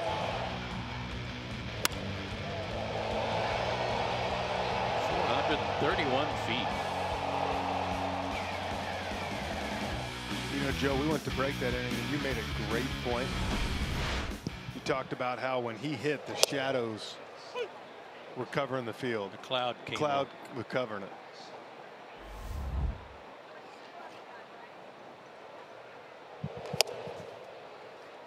The attendance today, 39,578.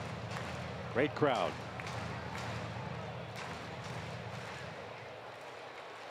And that puts the Braves over 800,000 in attendance. This is Atlanta's 27th home date.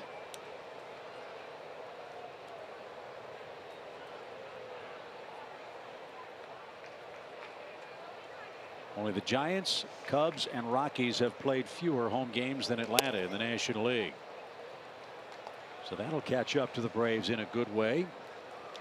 Good to see Atlanta playing better at home. Atlanta 15-11 so far at SunTrust this year. And now the 2-2 pitch. Bounced foul, and Reynolds grabs it. It's still 2-2.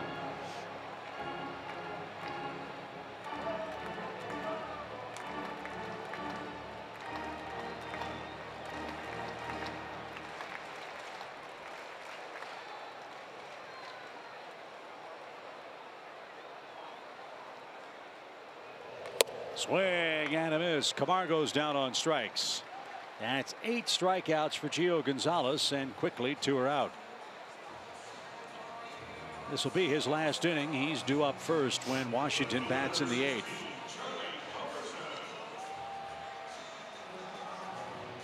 Strikeout high for the year is 8. This is the 3rd time he's done it.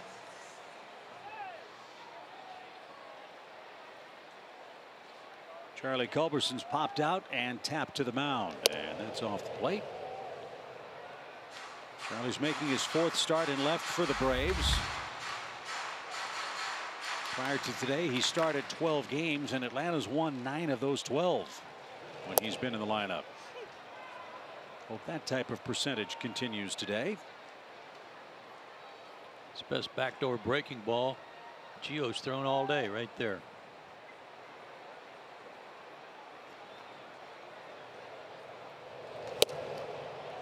I tell you, he's really thrown a great game. You take away that little hiccup between Markakis, Flowers, and Camargo.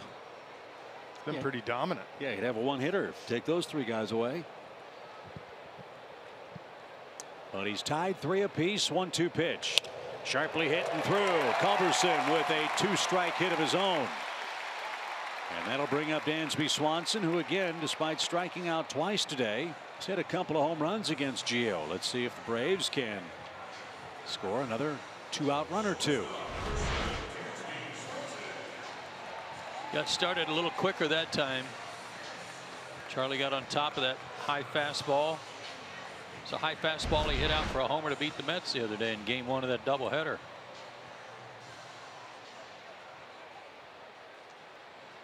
The one where y'all were here for 16 hours? Well, later in the day, yeah. Got a little iffy, that rain delay.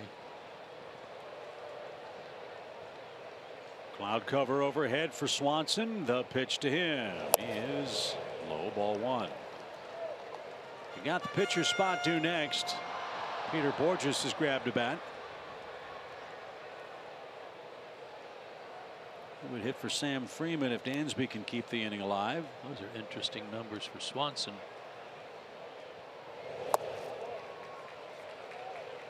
You know, Gio throws across his body, but sometimes, like on that last pitch, he seems to overemphasize it. It's like he steps a little farther toward first base when he fires that crossfire pitch. Deception.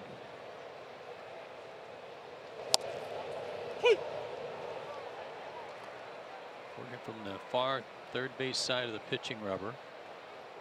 Stepping toward the Braves on deck circle. That was a good 2-0 pitch. I'd like seeing Dansby go on that one.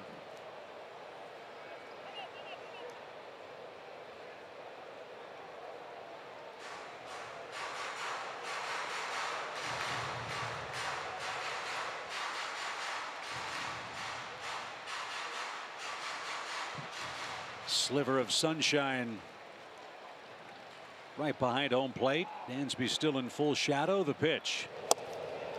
And called a strike. Oh. Late call, too.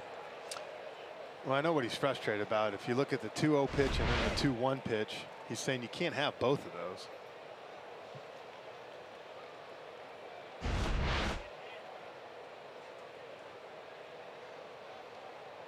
Dansby chokes up a bit. Now the 2-2 pitch won't be made. Culberson back at first. 9-1-2 coming up for the Nationals in the 8th. Braves have a threat with 2 outs here. Still tied 3 apiece. Taylor and Soto have homered for Washington. Johan Camargo a 3-run shot for the Braves. And now the pitch is caught on and missed. And Dansby flips the bat and helmet away in disgust. He's upset about strike 2. So Gio Gonzalez with 9 punch outs through 7 preserves the tie.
The Nationals brought out Adrian Sanchez to pinch hit for Gio Gonzalez once he was announced. Then Brian Snitker decided to bring on Shane Carl, who I believe is striding in from the bullpen. So quick break, then the top of the 8th will resume here in Atlanta.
At the start for the Braves, fellas, and another very solid performance from the Braves right-hander.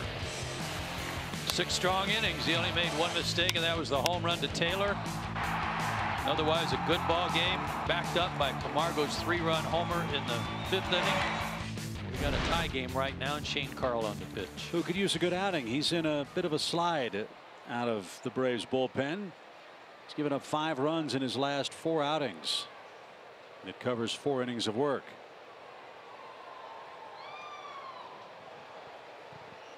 And after 14 straight outings without allowing an earned run over a 15 1/3 inning stretch. Yeah, you're always going to hit snags like that throughout the year. I mean, he was so hot to start the year, there's nowhere to go but down. Adrian Sanchez, pinch hitting, called up from Syracuse on May 19th, where he hit a homer, drove in 8, and hit .298 in 24 games. He played in 34 games with the Nationals last year, so this is not new for Sanchez, who didn't get it. A ball and a strike.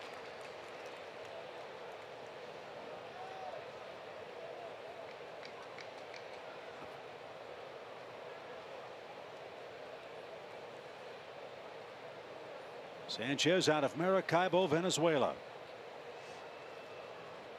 Washington signed him as a non-drafted free agent 11 years ago. Boy, you talk about persistence. He played in Potomac for parts of 3 seasons.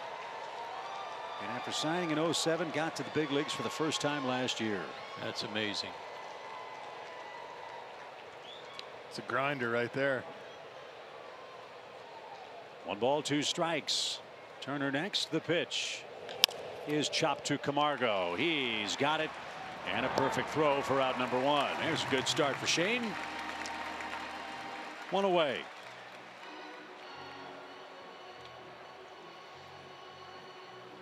So Shane wins the Carl Sanchez extravaganza. 1 out for Turner, who's 0 for 3 with a couple of strikeouts.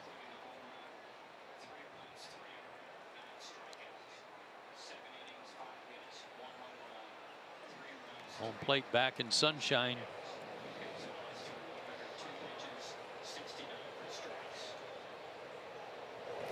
Swing and a miss. Well, in the Atlanta 8th, it'll be the same scenario for Brian Snitker. Like Davey Martinez here, he'll have the 9, 1, and 2 batters coming up.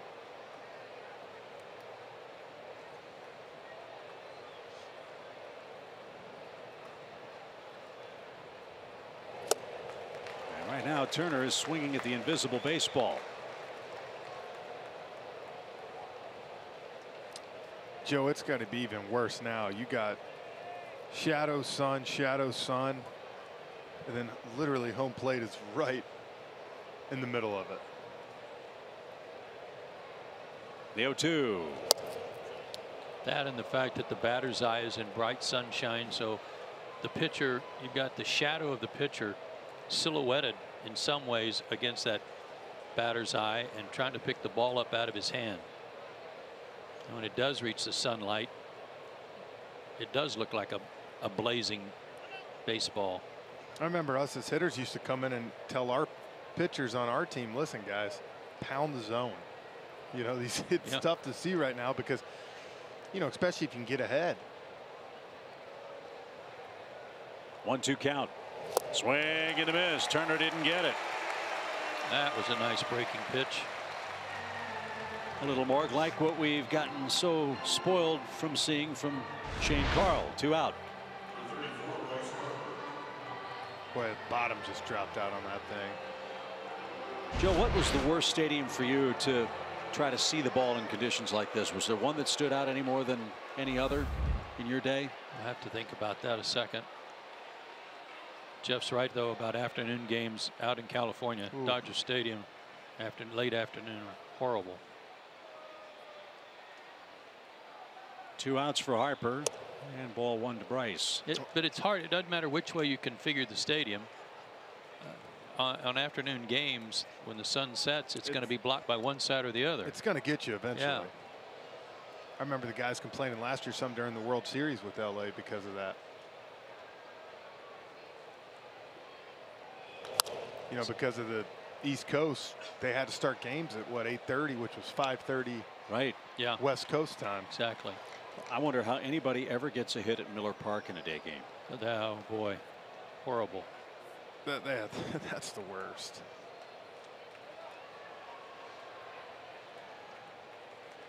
One ball, 1 strike. Bryce Harper is 1 for 3. Freeman guards the line at first. I need to guard something else if Harper turns on another pitch. He has yanked the ball to the right side viciously twice, once for a hit. Yeah, my first 2 or 3 years, every time I went to Milwaukee, each year I swear that we got Ben Sheets on right. a getaway day game. Yep. That curveball and you just had no chance. Fouled away. 2 balls, 2 strikes. And those not familiar with Miller Park, it's got that fan-shaped roof.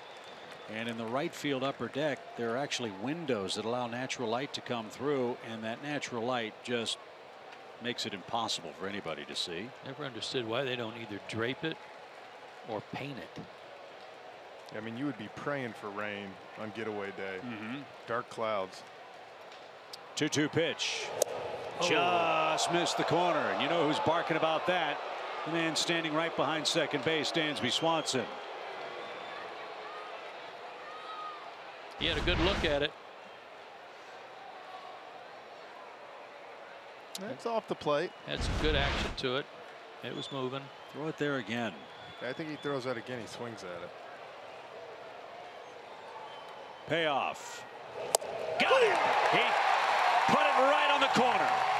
And Bryce Harper couldn't pull the trigger. Ball 3 was a ball. Strike 3 was a strike. Adam Hamari got that one right. And Carl a 1-2-3 8th inning.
9 earned runs in 19 2/3 innings. See if Tucker can pop one and put the Braves in front. Fouled away. Preston's done a nice job for the Braves. Remember, starting in left field for most of the early weeks of the season, and especially of late as a Braves pinch hitter. Tucker has 6 pinch hits for the Braves in 21 at bats.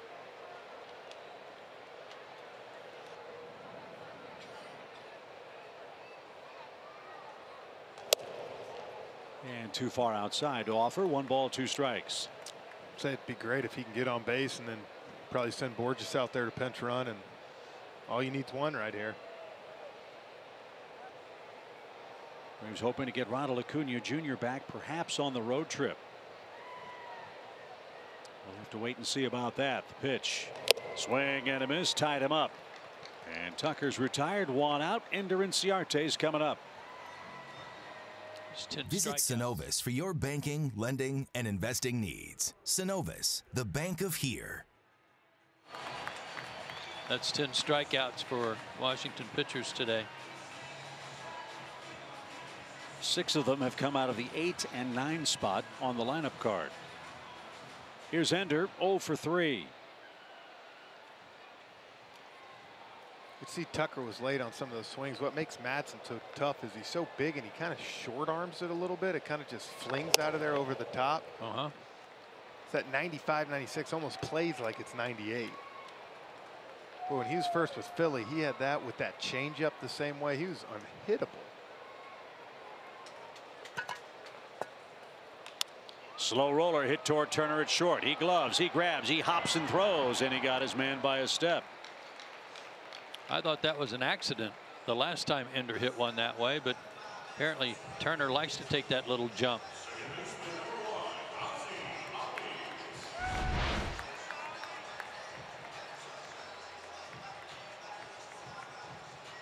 That's weird. It is. So Ozzie will turn around and bat left-handed. He's 0 for 3. And a ground ball to short. Turner surrounds this one. He hops and throws again, and it almost cost him. So Madsen comes in and makes quick work of the Braves. 3 outs on 7 pitches, and this game heads to the 9th.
And A.J. Minter will be the 3rd Atlanta reliever and making his 25th appearance. And for A.J., his first appearance since working against the Mets on the 28th, 2/3 of an inning, 4 hits, 3 runs on that occasion, and took the loss, his only loss of the year. 3-1, as you see there. And for A.J., typically it's all about command. Not putting men on base with walks and getting ahead of hitters and using that cutter. And it's not just the walks, Joe, it's the counts. I mean, he's fallen behind a lot of opposing hitters, which has turned into 7 hits over his last 2 2/3 innings. So he's got Rendon, Reynolds, and Soto coming up. Rendon 0 for 3. And taken too low, ball 1. You know, I was talking to Snit about him because a lot of people were asking, you know, can he close games? Do you think he's a future closer? And that's what Snit said. Really, all I got to do is be able to trust him to throw strikes. He does that. He's got the stuff.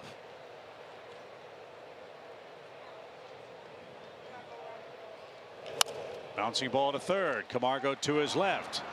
That had some cutting action to it, and Rendon rolls over for an 0 for 4 game.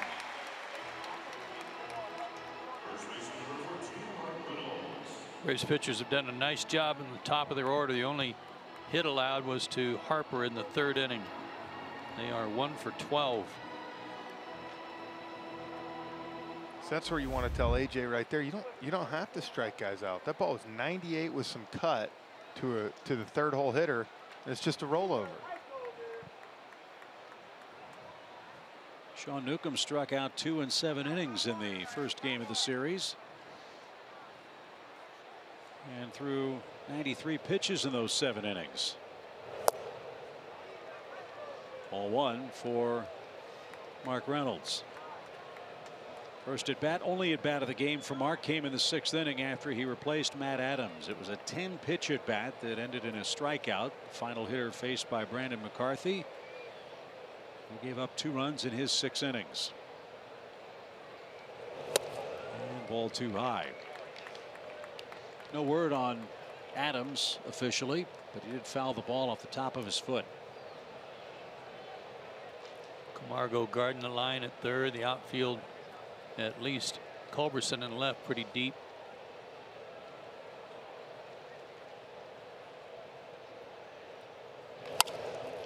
Right to Ozzie, who had his man played perfectly. Excellent defensive scouting, excellent execution by Minter, and Albies in the shift takes care of Reynolds 2 out. Okay, what do you say, 4-3 with the line under it? Exactly. No.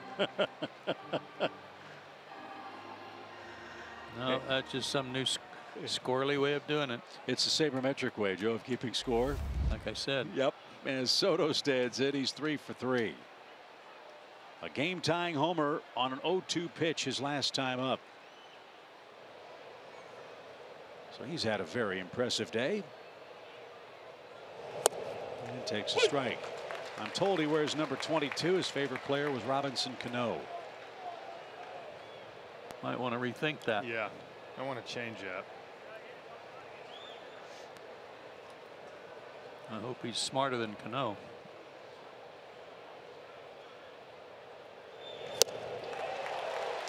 '93 and right on by. It's quickly 0-2.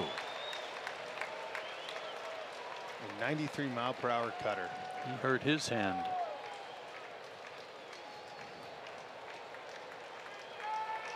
You do not have to throw him a strike here. Either hurt his hand or he doesn't want any part of this last pitch. Yeah. I think you're both are right on both accounts. No balls, 2 strikes. And here it is, way outside. When the Braves bat in the 9th inning, it'll be Freeman, Markakis, and Flowers coming up.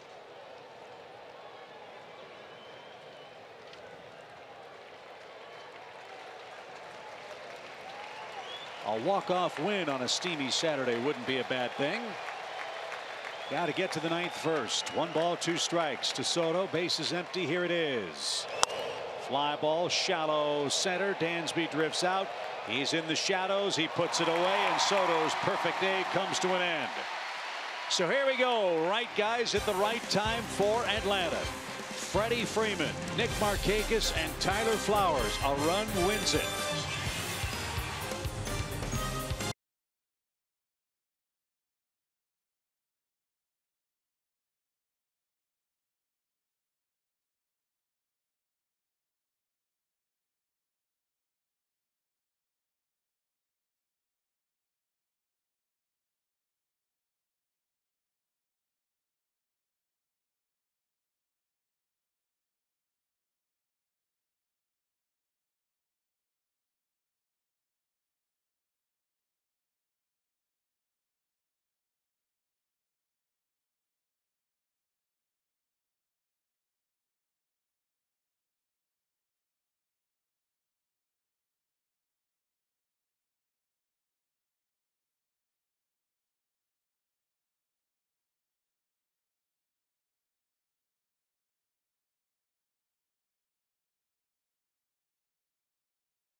The bottom of the ninth inning. It's a 3-3 score. Sammy Solis strides in. He's the second Nationals reliever to work today.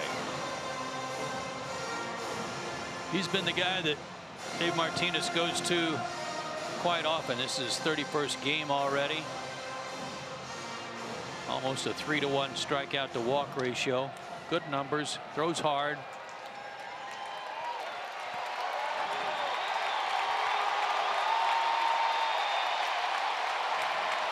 Freddie Freeman against Solis is 1 for 4 with a double. Freddie doubled on the first pitch he saw in the 6th inning. That came with 2 outs. So here we go, bottom 9, the pitch. Ground ball pulled foul. Braves got a scare with Freeman in the 1st inning. Had an awkward swing and appeared to have some wrist discomfort. He struck out in the 4th, and then whatever wrist problems he had seemed to be gone with that rocket shot double off the left field wall. No balls at a strike. And quickly 0-2. Fastball, curveball, changeup from Solis.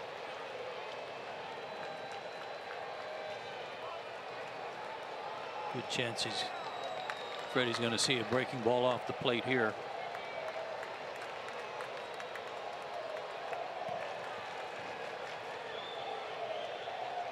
Boom sets up way outside, and Freeman bounces one up the middle. Turner's got it. Jump throw to first, and they got him again. Almost crept through for Freddie Freeman, but Trey Turner's recorded the last 3 assists in the game. There's out number 1. You can't argue with the result, but that jump throw thing, I've never seen anything quite like that.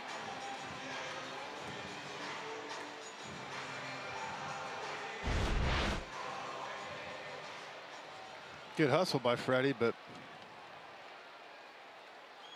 Turner covered a lot of ground right there to get that ball. So Nick Markakis the batter.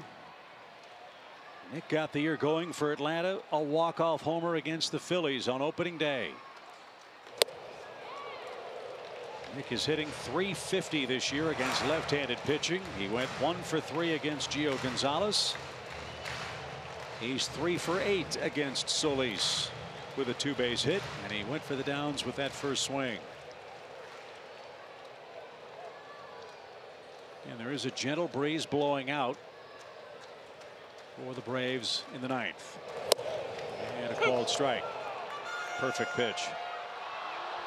Well, Joe talked about Solis getting a lot of work. I think almost more than any other division in baseball, you got to have at least 2 lefties in this NL East with the guys. Think about Jay Bruce, Adrian Gonzalez, Markakis, and Freeman. Here you go to these guys, Daniel Murphy, Bryce Harper.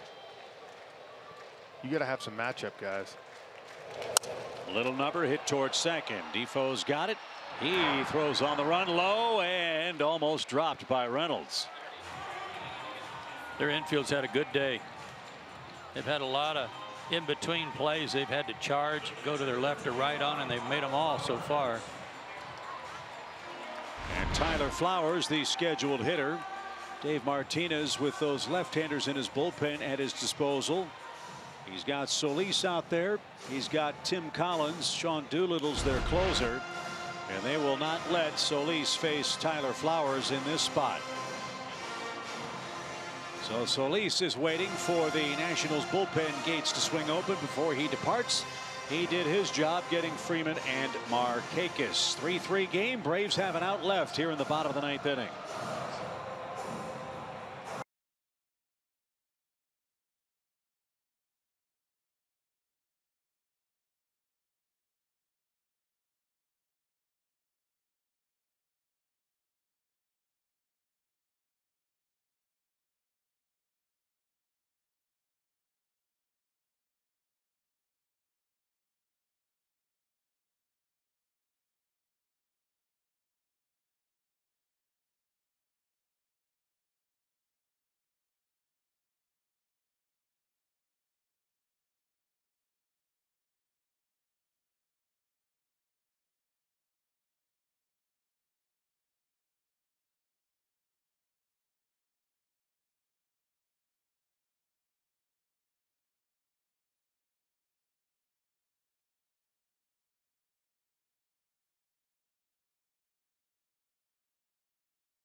Tyler Flowers will be the Braves hitter. If he hits a home run, we will take you directly to Braves Live, presented by Xfinity. But to do that, Tyler Flowers or someone else would have to hit one out of the ballpark against Sean Kelly. Sean Kelly's been on the disabled list once this year. That's why he's only been in 13 games. With a very hard thrower, 12 strikeouts, 10 innings. But the Braves torched him in the 11th inning in a game, April 11th, at Nationals Park. An inning, 3 hits, 1 run, no walks. He did strike out the side, but gave up a home run to Kurt Suzuki. Way high for Tyler. Ball 1. Braves have 15 home wins this year. They have 5 walk-offs. Number 6 would be amazing. Braves are down to their last out in the 9th. The pitch.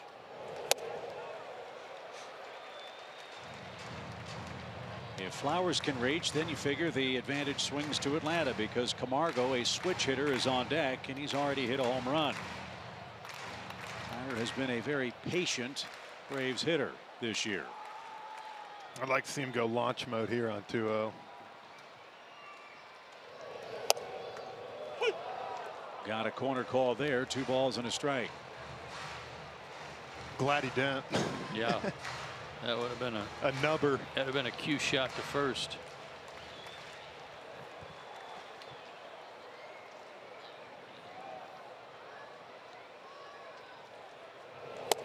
That stayed high. 3-1.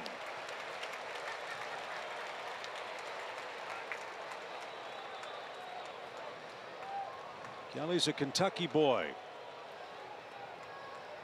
Began his career with Seattle. He's pitched in New York, San Diego, now his 3rd season with the Nationals. Dangerous pitch coming up for the Atlanta catcher Tyler Flowers.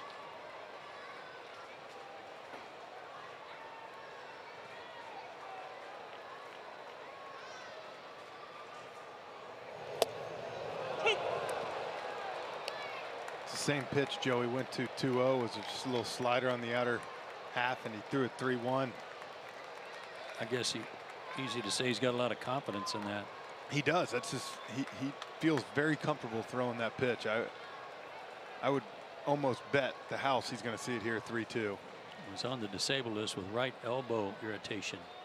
And a swing and a miss. 92 up in the zone, and Flowers is done. The Nationals relief corps is pitching well. They've retired 6 straight, and to the 10th we go in Game 3.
Two nights has been remarkable. 2 combined walks last night. So far, after 9 innings of play today, no walks for the Braves and Nationals. And Peter Moylan checks in. It's his 25th game. And he'll have the bottom part of the Nationals lineup card due. Taylor, Defoe, and Kieboom. Peter last pitched in game 2 of the doubleheader against the Mets, 2/3 of an inning and a base hit.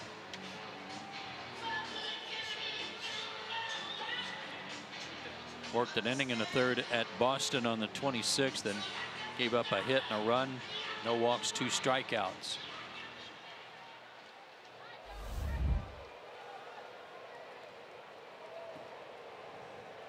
Peters pitched 2 innings of 3 hits, scoreless ball against Washington. First man up is Taylor, who hit a 2-run homer in the second for Washington, his 5th home run of the year. And that's in for a strike. Approaching 6:45 Eastern time in Atlanta. A brisk, well-pitched game between the Braves and Nationals. Game and a half separates these 2 Eastern rivals today. And Taylor didn't get the sweeper. 0-2.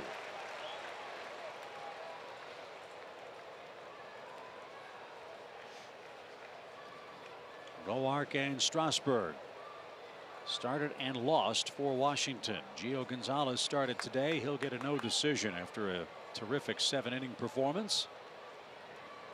Fortunate to get the no decision because Soto hit a game-tying homer to bail him out.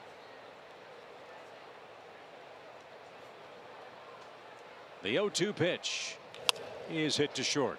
Dansby's got it. Quick release, and Taylor's out by a step.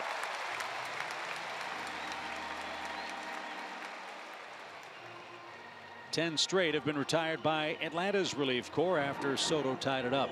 You know, one thing that I really like about Dansby this year at short, Joe, is the fact that, you know, when he has a bad day at the plate like today, he's still playing good defense. He's concentrating. You know, last year early on, you couldn't say the same. Yeah, I think there was just a lot of eyeballs on Dansby at the beginning of last season. A lot of pressure on him. Not just self-imposed. When you don't even have 2 months in the big leagues and there's banners hanging around and bobbleheads being put out and face on billboards and expectations were huge. No balls and a strike for Defoe. And that's off the plate.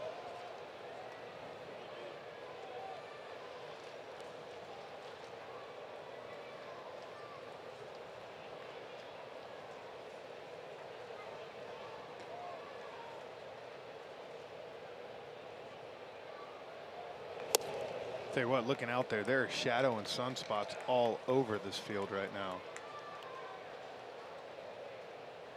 Till coming through the poles up here on the upper deck. Or Turner Field, that was always covered, so you always got a shadow, but it was either one or the other. What shadows? Just like that, a cloud goes by. We need that for us, not them. Right. 2 balls and a strike from Moylan, and off the plate. Now it's 3-1. Yeah, no walks yet in the game. It's funny, all the people down the left field line and sitting out in the Coca-Cola Plaza, they were cheering the cloud. Yeah. I mean, you're staring right into it.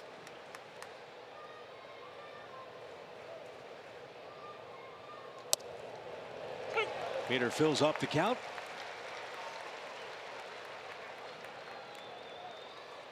And Defoe will stride back in.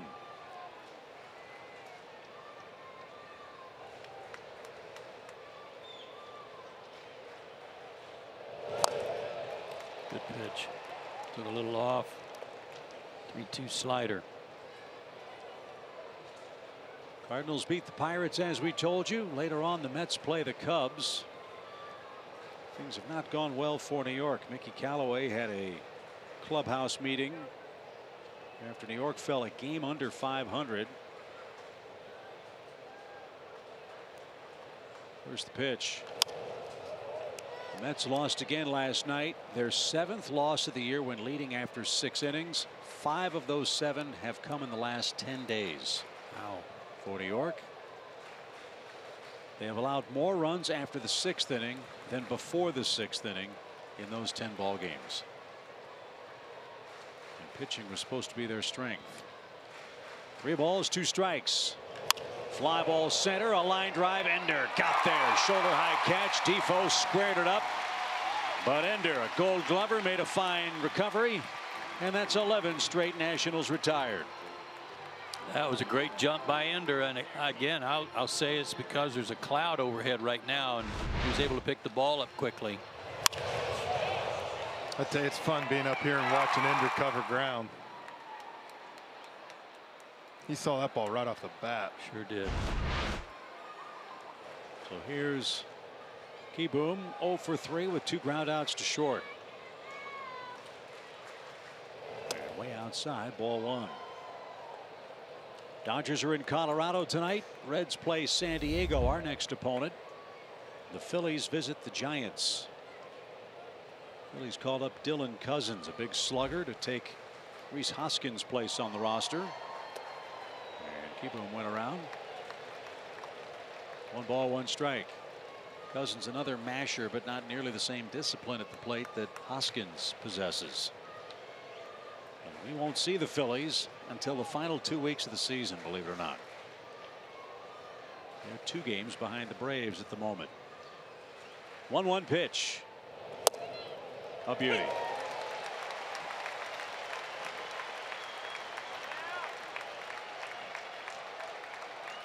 In the Braves' 10th inning, Camargo, Culberson, and Dansby are coming up. This crowd stayed in the game from the very first pitch. And that's off the plate, 2-2. You've seen him throw 4 sliders right here. I think he's going to stick with it again. I would. Yeah, throwing that frisbee spinner just a little bit closer to the plate than the last one. He did. Good call, fellas. Kieboom is struck out. 12 up, 12 down for the Atlanta Relief Corps. Camargo, Culberson, and Swanson are coming up. Bottom of the 10th.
Himself quite a homestand on Tuesday, a line drive homer that beat the Mets.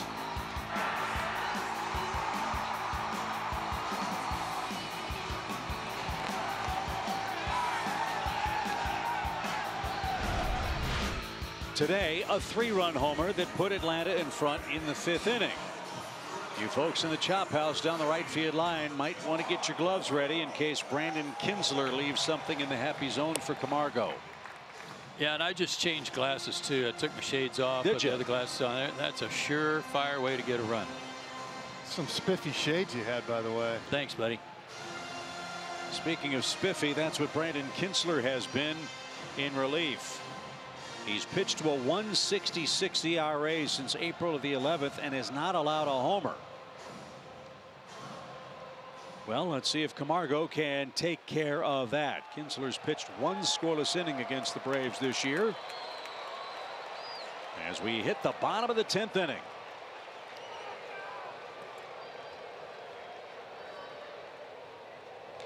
I think Mike Rizzo, the GM up there in Washington, over the years their Achilles heel's been their bullpen, and he went out and got Madsen, Kinsler, he got Doolittle.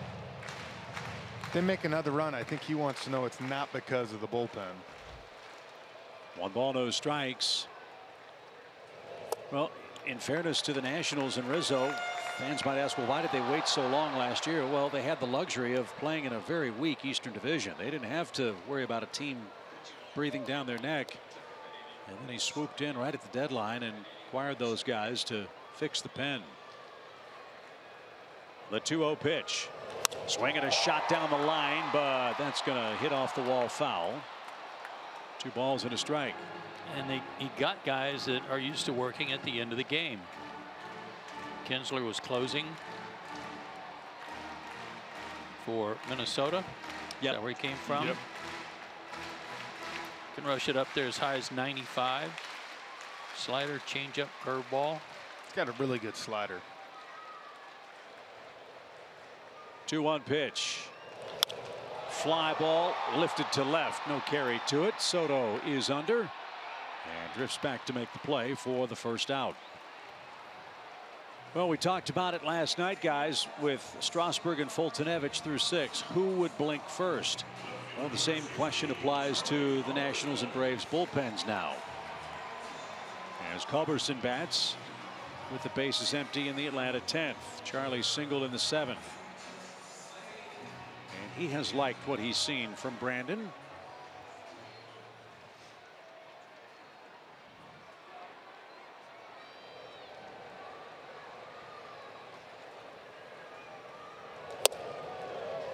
Bell tie strike. Maybe a little higher. Neither one of these two teams very spiffy in extra innings.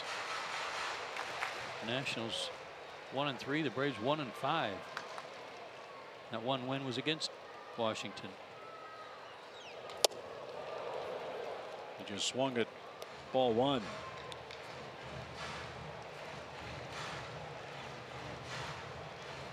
Culberson walked us off Monday, joining Keith Lockhart as the only other Brave to hit a walk-off pinch hit homer as his first homer in a Braves uniform. He'll have to protect the plate here, down 2 strikes. And he broke his bat and rolls it to third. Rendon scoops and fires right on the money. 2 out. And here's Dansby. Tell you, these third basemen that can make a throw to first base like they're charging a slow grounder and almost throw submarine to first and make that their throwing angle every time. It's pretty amazing that Rendon gets as much on those throws as he does. Well, and that's what I was saying. He hit that, you know, very softly, and you're seeing Culberson, who's, you know, runs well above average, and you're thinking it might be bang bang, and he's out by 3-4 steps. Like you say, he's throwing from halfway down. Bouncing ball to short. Turner had to hop to field it, didn't get to hop to make the throw, and it's 10 up, 10 down for the Nationals bullpen. Atlanta's relief corps set down 12 straight, and our duel goes to the 11th.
Pick on the Padres. If you're one of the first 10,000 dads through the gates on Sunday the 17th, you'll get a pair of Chop-On socks presented by Northside Hospital, because nothing says Father's Day better than a great pair of socks.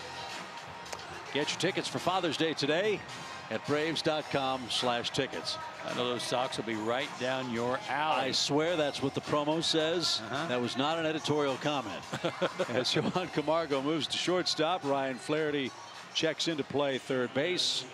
Atlanta will double switch. Jesse Biddle is on. He'll hit 8th, Flaherty 9th. And Goodwin will lead off as a Washington pinch hitter.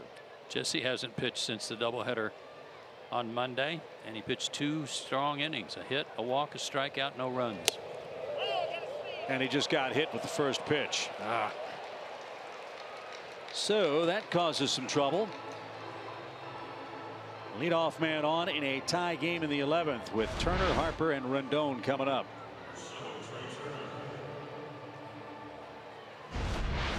Well, maybe Goodwin will get picked off like he did last night.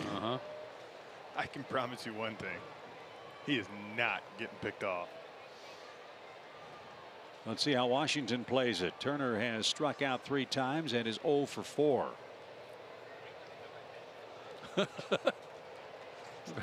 About broke his ankle getting back to the bag there on just a step off. Yeah, there's one thing on his mind right now.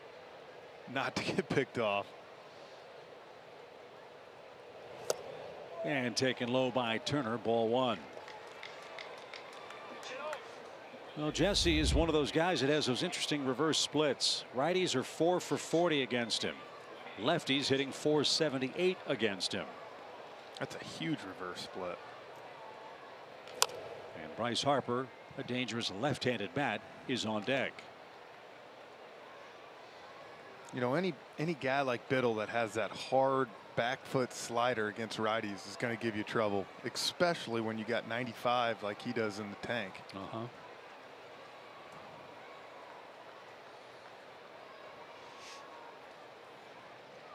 The 1-1. And see, that's the pitch right there, Joe, that you can freeze people with. See, Trey Turner doesn't like it. He thinks it's outside. But when you're thinking in, and all of a sudden you see that ball outside, it looks so much farther than it is.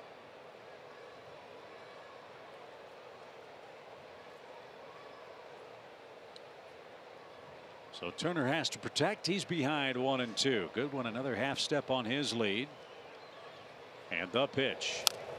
Fought off.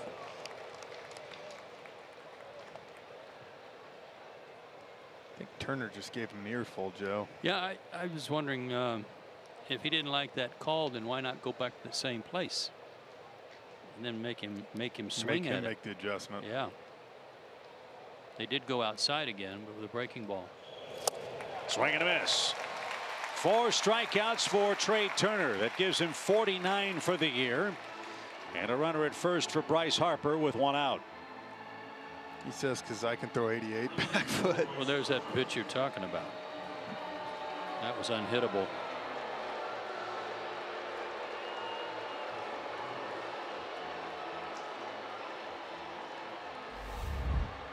Bryce Harper is hitting .209 this year against left-handed pitchers. But he does have 4 home runs against them.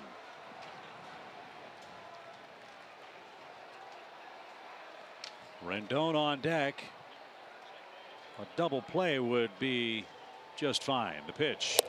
Harper thinking about a homer, was late. He struck out twice today. Struck out twice last night. Struck out once in game 1. The bar's been set so high for Bryce that he's never going to be able to please everybody. People are talking about having a down year, and he's on pace for 50 homers. And the Braves fans are never going to give him any slack because of the time he walked behind home plate and kicked the Braves logo that was in the dirt.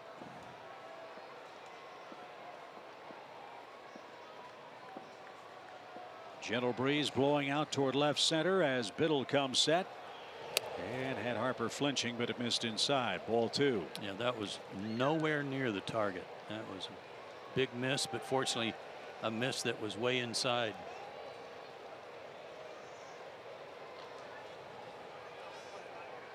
It's crazy to me to think Jesse's splits are so much different with that good slider he's got.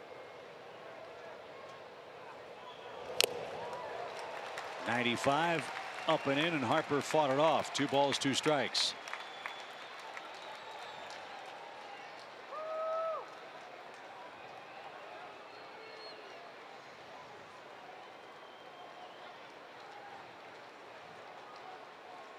Harper's just 25 years old. Already over 800 major league hits. Runner goes, the 2-2, swing and a miss. Throw to second is on the money, but late. So Harper's down on strikes. Biddle pulled a string. Goodwin steals second. He's there with 2 outs. How about that pitch choice? Good jump by Goodwin.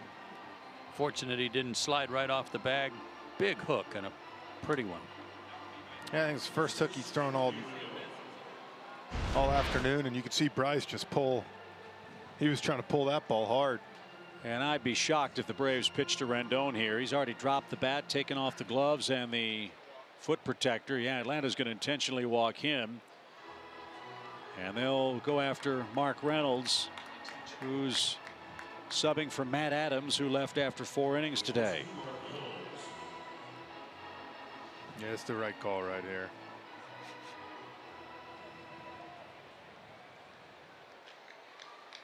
Reynolds is struck out, and he's grounded into a shift.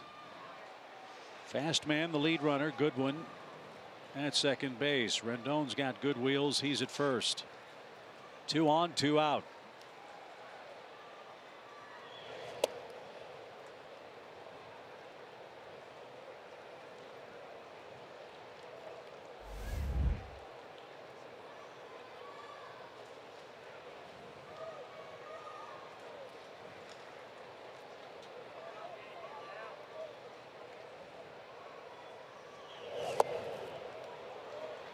Pretty good pitch.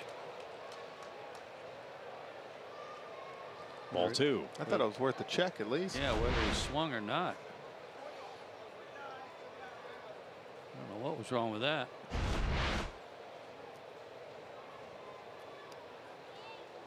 Crowd quiet as Reynolds ahead 2-0. Not anymore. Now it's 2-1. In the bottom of the 11th. 9, 1, and 2 for Atlanta. Flaherty, Inciarte, Albies, and we hope Freeman and more. The 2-1. Didn't get it. 3-1. Give him a 2-0 slider, Joe, and he's way out front. See if he comes back with a 3-1 slider right here. Looked like he tried to incorporate a little slide step on him right there too, to sneak up on him.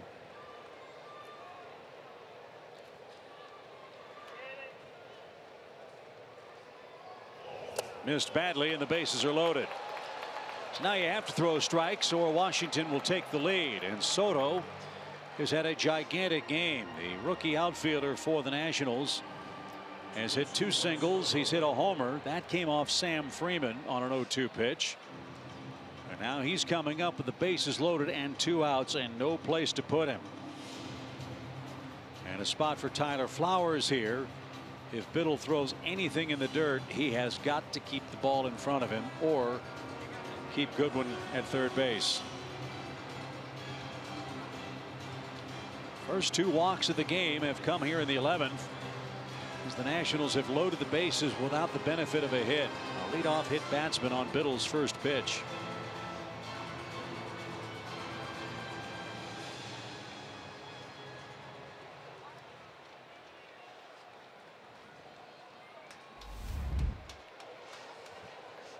Got to force it any base if you need it. Knock the ball down, recover, throw him out if you're on the infield. Soto has batted this year with the bases loaded. Biddle didn't get that call. Ball 1. Look to have the zone. I'm starting to tighten up a little back there.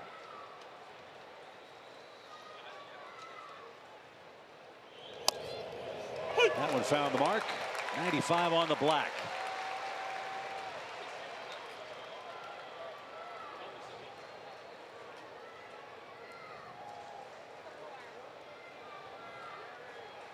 Jesse stretches, pitches, swing and a miss. 1-2. Great slider. Now everybody on their feet here at SunTrust. Can Biddle get one more strike? That's where you don't have to throw a strike right here. You got a young kid. He's anxious. We saw him turn on the ball up and in. Don't go in there. Now the 1-2. Did he go? He went around. Soto's rung up on a check swing. And the Nationals leave him loaded. And Dave Martinez can't believe it. Oh, no. No. Tom Hallion rings up Soto, and the Braves get a gigantic break.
Questionable, called third strike on a check swing. Strands 3. Tom Hallion with the decisive call. Keeps the game tied 3 apiece. And now Atlanta takes a look at Justin Miller. Only his 4th game since being called up, but he's got a win under his belt already. He's not allowed a run in his first 2 1/3 innings, and got to like the no walks, 5 strikeouts. Well, that's in keeping with what he did at AAA. Opposing hitters were 3 for 43 against him at Syracuse. Brian Goodwin stays in the game. Miller is on the mound. Soto is done for the day, and Ryan Flaherty has his first at bat. Another National guys that throws across his body. Throws pretty hard. He's 91 to 93 with a slider. Must be a dandy slider. That's soft toss these days.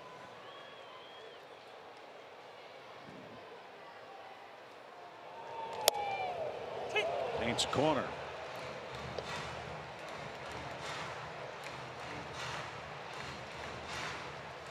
Braves haven't had a base runner since the single by Charlie Culberson in the 7th.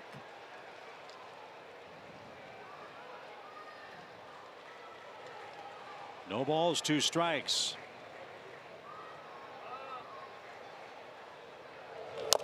Ouch.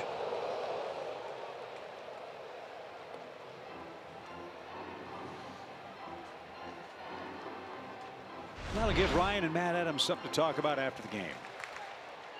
That was off the instep or ankle. That was 94 in. This we'll see if he comes back with 94 in again.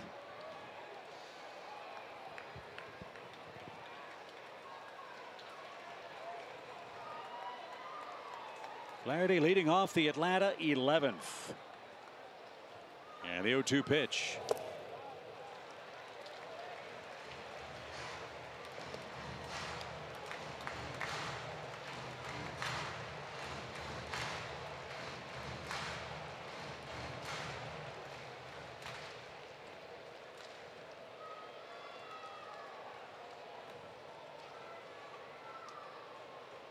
Now the right-hander's ready and brings it up and away. 2-2.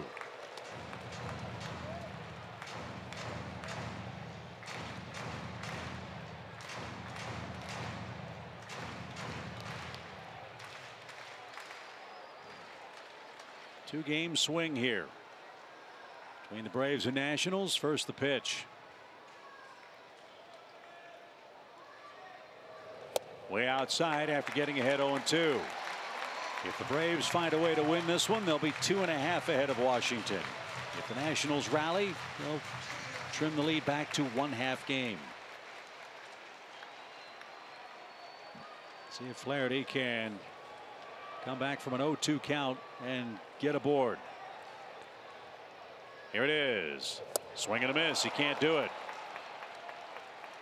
So that's 11 up, 11 down for the Nationals relief corps, and we go back to the top of the order. That was a pretty good back foot slider also. Ryan wasn't sure it was a strike and asked the umpire about it. I think it was low. Yeah.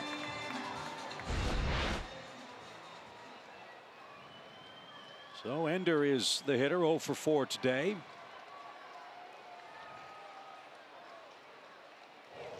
And takes a strike.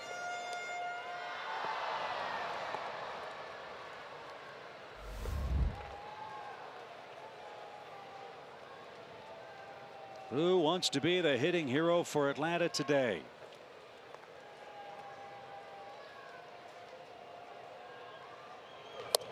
Joe can tell you too. I know all the years you played extra inning games. What gets tough is that guys exactly, Chip, try to be the hero.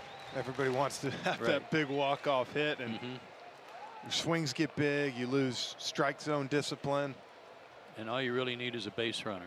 Yeah, and with Ender's speed, he could steal second base and be in scoring position. Or he could launch one to right, but he is a little out in front. 1-2. This guy's throwing a little harder too than I told you. Pitch before I think was 95.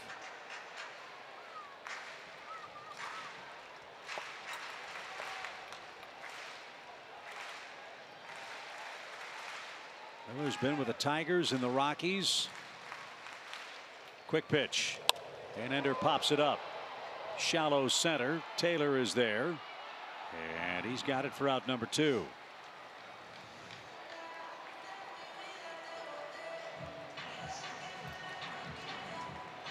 Well, the Nationals have done an amazing job on the 8, 9, 1, and 2 hitters for the Braves today. Those spots on the lineup card, including pinch hitters, are 0 for 17. Ozzie has an 0 for 4 included in that statistical line today. 14 homers for Albies. And the pitch is bounced off his foot, and he's down in a heap in the left-hand batter's box. Joe, he's either really getting the ball in there or it's cutting a little bit at 93, 94. I think it's biting in on him pretty hard. Oh, off the kneecap. Back knee. Oh.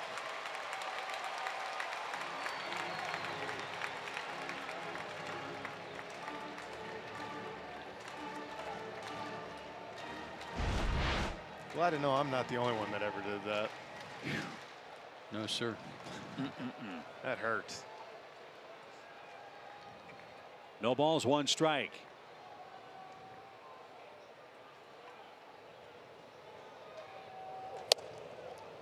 Look at this crowd, guys. It's 7:15. We had 39,000 as the announced attendance, and hardly anybody has left. This has been a great game. Well pitched. Only 10 hits total in the game, 5 by each side. Now the 1-1. All the way to the screen. I mean, really, all 3 of these games we've done have been phenomenal played games. Even better because we came out on the winning side, but that's what you get when you get 2 first-place teams neck and neck.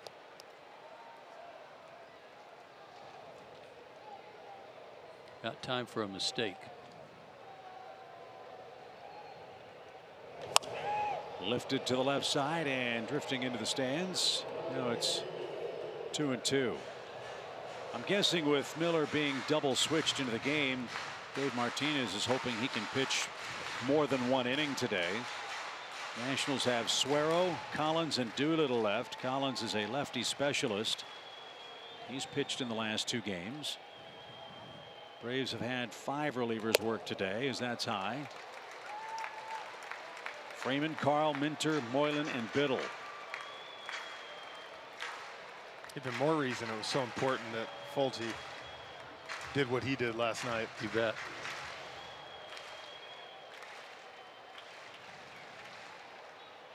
Pitchers have been going up in the zone to get Albies to chase. The last thing the Nationals want is Freeman hitting in the 11th. 3 balls, 2 strikes. Base is empty. And here we go.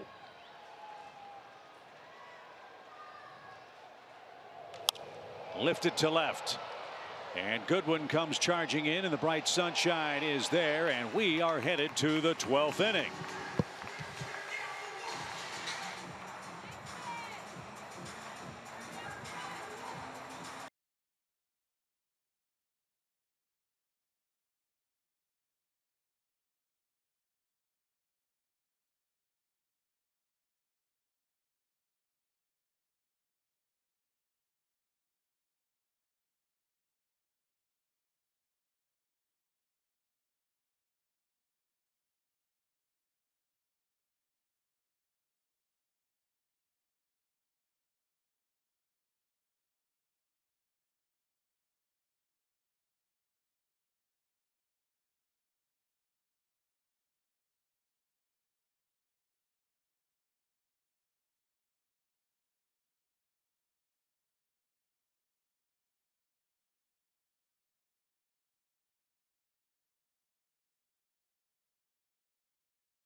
Defoe and Kaboom coming up. Jesse had the bases loaded in the 11th inning. A hit batsman, an intentional and an unintentional walk. And then arguably the biggest break in the game for the Braves, that check swing strikeout by Juan Soto that ended the inning. Taylor hit a second inning homer. He's been quiet since. Hope that continues.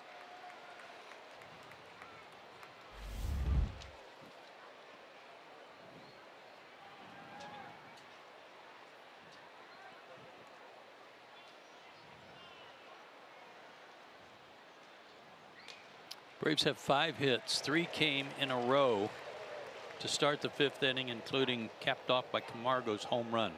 They only have 2 hits otherwise.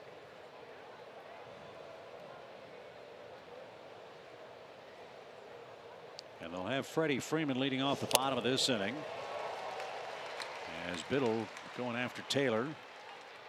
0-2. Joe mentioned the mediocre extra inning records for both the Braves and Nationals. Washington has played 2 12-inning games. They've played 1 11-inning affair this year. As Markakis chased back to the warning track, he's near the wall, and it's up, and he makes the play up against the padding, and he took the punishment. Taylor hit it hard, and Nick won't need a chiropractor. I'll bet he cracked his back slamming up against the wall. 1 out. Well, he hit the right part of the sign out there, Kaiser Permanente.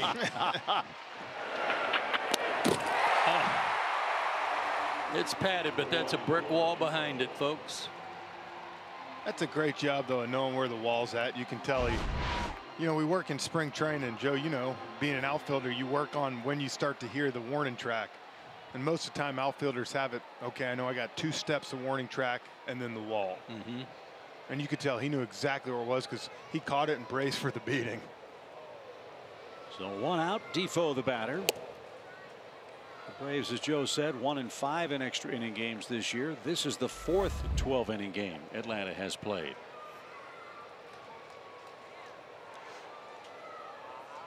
They beat the Nationals 5-3 on April 11th. And lost to the Mets and Reds on April 20th and April 24th.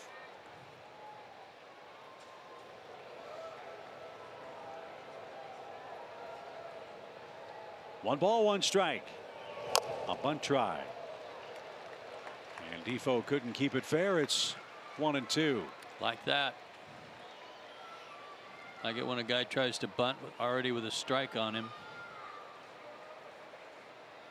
That would drive me crazy if I was a manager. You just put yourself behind the 8 ball now. Yeah, right. Swing and a miss. Defoe doesn't bother to run to first. Thank you very much. Biddle has his 4th strikeout. 2 away. Yeah, that was the funny part about last inning. They loaded the bases up without benefit of a hit. They had a hit batsman, 2 walks. 1 was intentional, and in between all that, Jesse struck out the side. And Nick probably wishes he had started this inning with 2 strikeouts after he slammed into the wall. But 2 are out. Here's Spencer Kaboom.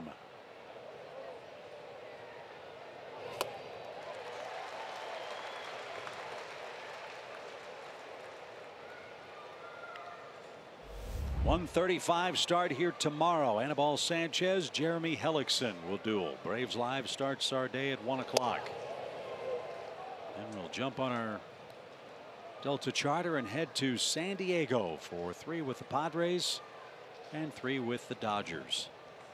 A little off day in between. You bet. Pitch. In for a strike.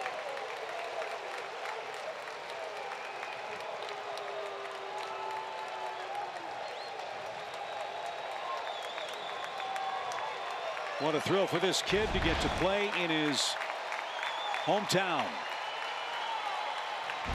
No luck so far at the plate. Hope that continues for 1 more pitch. Here it is. Lined over short, and it's a base hit. That was a slider that was supposed to be a back foot slider, and it was center cut. This is the first bad slider I think he's thrown today. Everyone else he missed, it was low. Well, the good news is it stayed in the park, and Biddle will have a new set of strikes to face Brian Goodwin, who was hit by a pitch. The first pitch Biddle threw in relief to start inning number 11.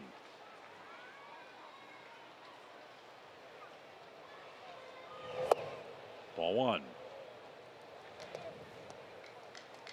Goodwin batting 9th on the lineup card. Then you have to start thinking about Turner and Harper, who are lurking.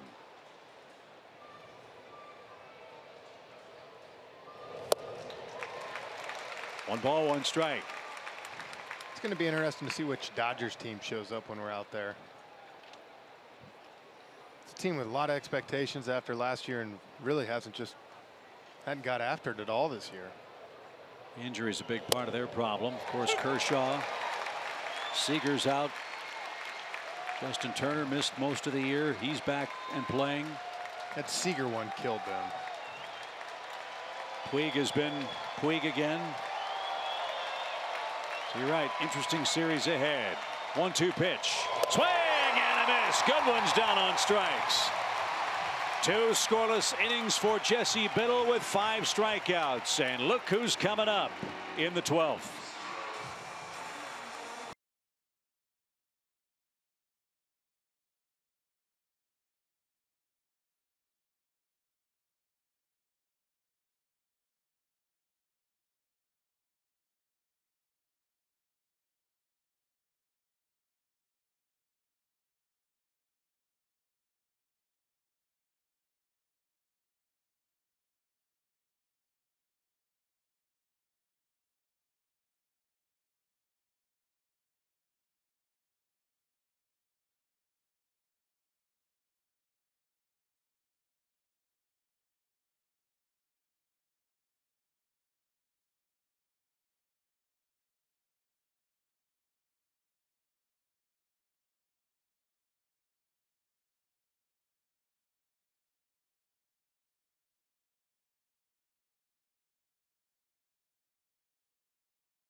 The 3, 4, and 5 hitters for the Braves.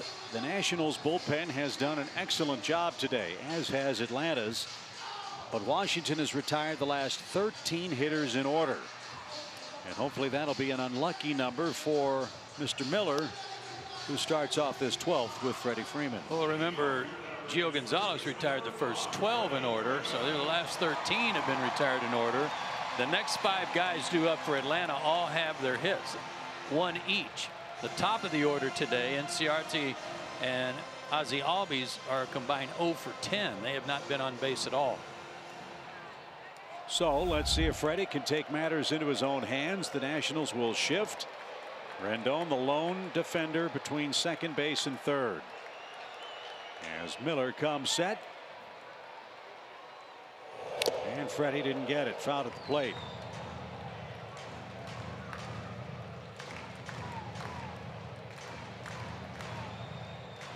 How are the shadows now for the hitters? Little dappled sunshine on the hitter's backdrop. Does that affect you at all? Yeah. Has to. No balls and a strike.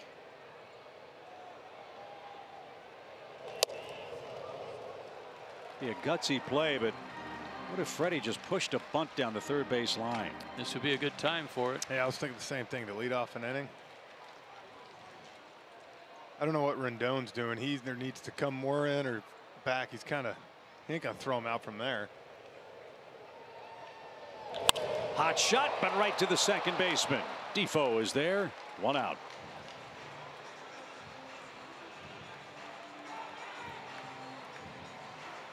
Let's see if Markakis' back is in good order after he hit the padding to catch the Taylor drive to start the top of the 12th.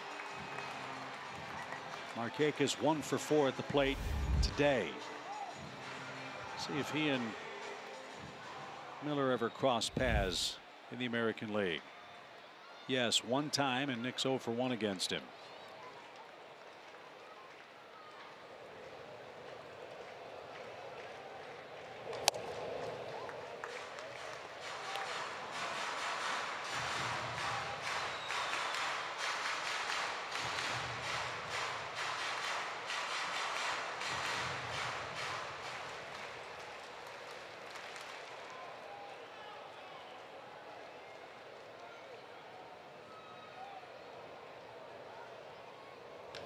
Fly ball hammered center, but not deep enough.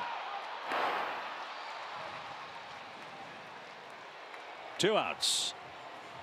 And Tyler Flowers, the hitter. Yeah, Joe, he's got just enough cut on it. I think that he's getting it in on guys. Not a lot, just a late little life to it. And some of the life on his fastball, you got to attribute to him throwing across his body like that, too. It's got to be funky out there. Yeah. I mean, look where. If you watch his feet when he comes set. Oh, you can see his number on his back. And his feet are almost parallel with each other. That's how closed he is right there, you can see. So where in the world do you go to try to pick up the baseball, especially as a right-hand hitter against this guy? I don't know. Tyler Flowers just missed that one, though.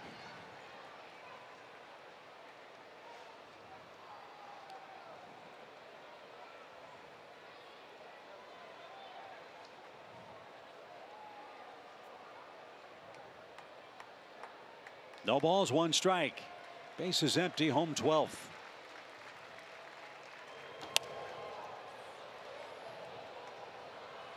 And into the Delta Club seats down below, it's 0-2. If we get to the 13th inning, Washington will have the 1, 2, 3 hitters coming up.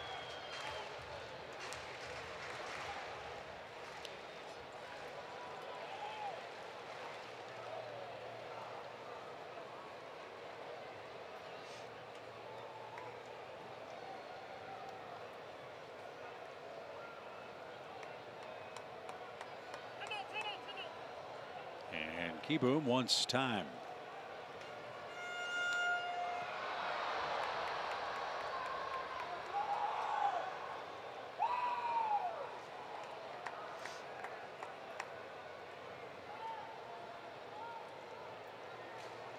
Fourth choice.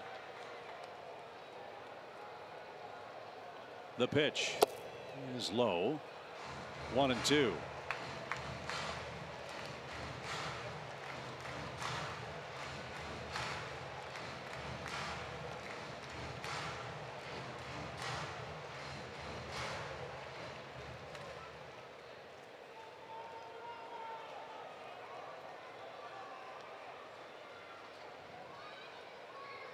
The right-hander ready. Here it comes. Nice job of fighting it off. Especially after seeing 3 sliders. If they're going to try to put him away with something breaking away, like the middle of the plate away, his cutter or his slider, Tyler's liable to lace that thing to right field or right center. That's where they're going. The 1-2 pitch. Swing and a miss. 16 up, 16 down. The last Braves base runner was the 7th inning. We're headed now to the 13th, and the top of the Nationals order is due.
Third inning for Brian Snitker. Tough frame coming up for him. Turner, Harper, and Rendon, the first 3 Nationals hitters, are scheduled. Well, he's had some rest. He's had a few days. And other than that first inning when he had to face 6 guys, he hasn't had to throw a ton of pitches. 37 total.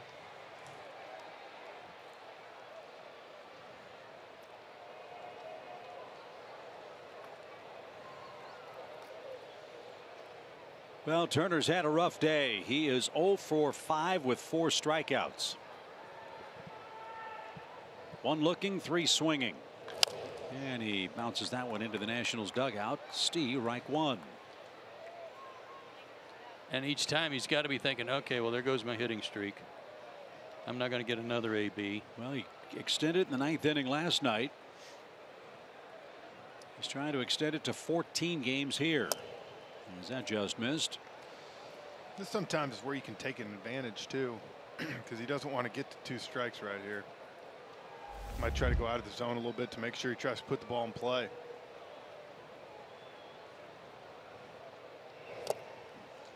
Well, you do not want to walk this guy. No, sir. Not with his speed. 16 steals for Turner, 97 steals for his career. And 2 for 12 in the series. 6 for 32 overall against the Braves pitching staff. So make him put it in play. 2 balls, 2 strikes. That foul off of Tyler's mask nailed him pretty good. I'd love to see that back foot slider again right here. Got him on it once. Oh, glove. I'm not sure what happened there. maybe nothing.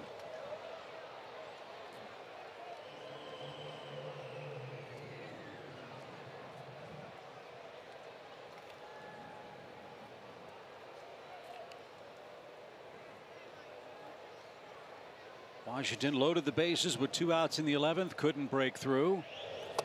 And now Biddle's gone to a full count to Turner. First time he's laid off that pitch today.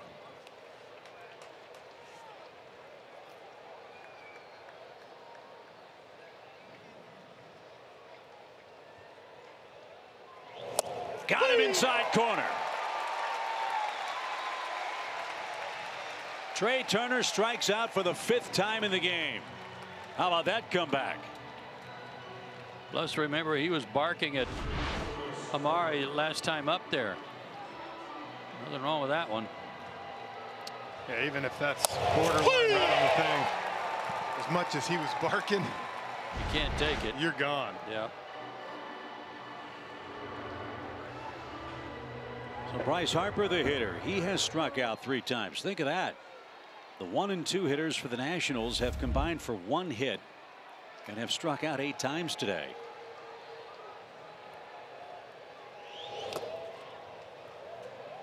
If he'd have told me that, I told you we'd win the game for sure. Right. I'm sure if you'd said to the Nationals, if they keep NCRT and Albies 0 for 10, that they'd win the game.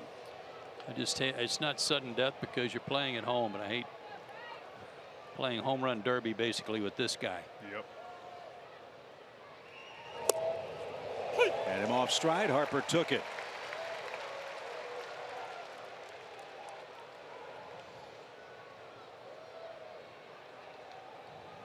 Jeff, we're entering one of the most magical times in a young broadcaster's career. First, the 1-1 pitch. That magical time where you have to start finding space on your scorebook because you're running out of squares. Yeah, I got 1 left. This is it for me. I don't know what else to do. Maybe just quit keeping score. Take the rest of the day off. That's one way of looking at it. Yeah. So. Sometimes turning the page works too. Yeah, but then you got to fill out all this stuff again. 2 balls, 2 strikes. How about we just get here and then we win it in the 13th? I don't have to worry about it. That's good by me. I will happily agree with that. 2-2 for Harper.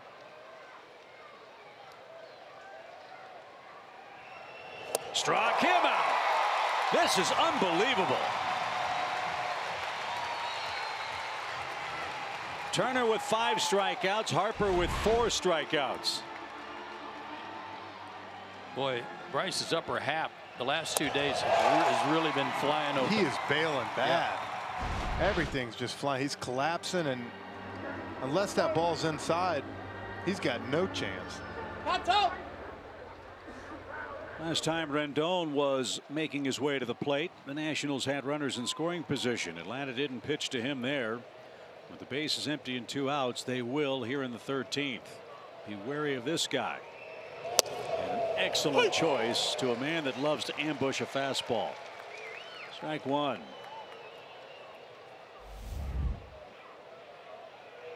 I like that back foot slider way in or something away. Don't give him a chance to turn on it right here. There's a break. He tried to check his swing. 0-2.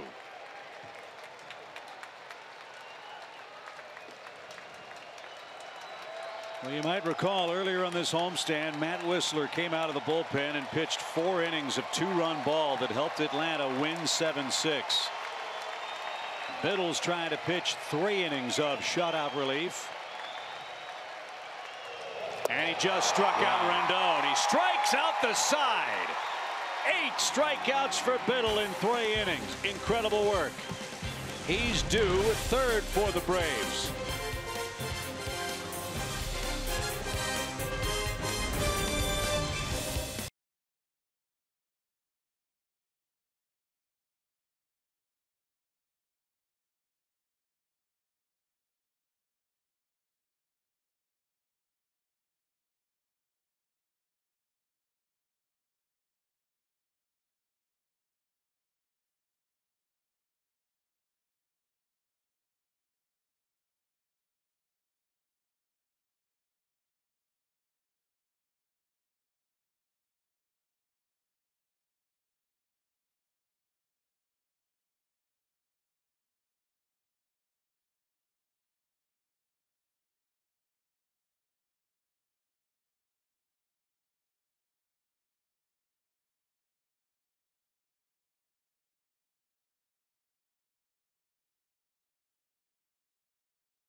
Work. 8 strikeouts.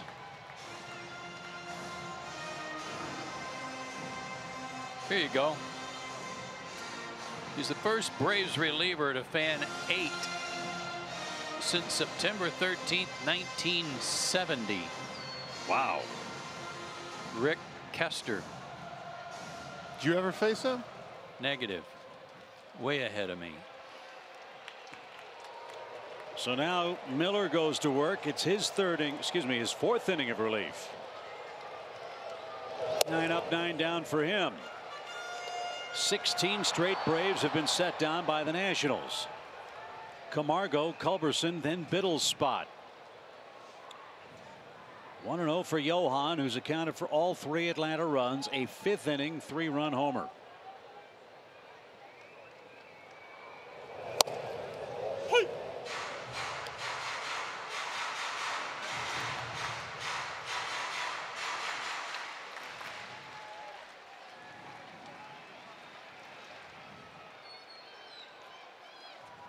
One ball, 1 strike.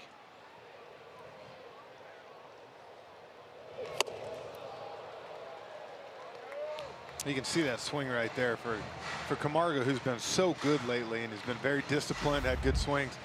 You see he just pulled on that, ball was away. That was the hero swing. Yep.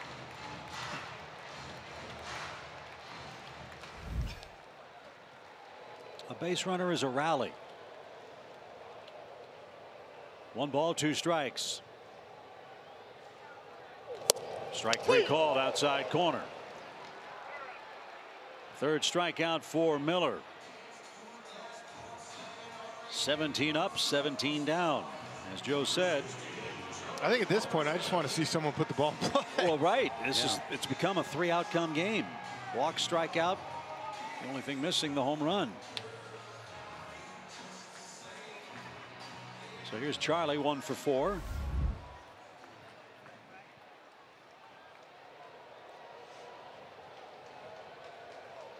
Rendon guards the line at 3rd. Reynolds way off the line at 1st. The pitch is low, ball 1.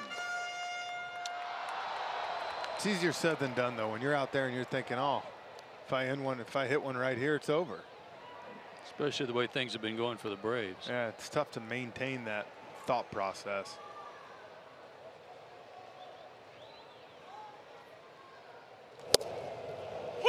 Yeah, it's funny. You have a team going back and forth, say, for 9 innings, even in a 5-5, 6-6 game, and then you get to extra innings and nothing happens. That's kind of where we are in this one. Braves relief corps struck out 11 Nationals hitters. Way outside, ball 2. Gio Gonzalez started, struck out 9 in his 7 innings. Madsen, Solis, Kelly, Kinsler, and Miller have combined to strike out 5.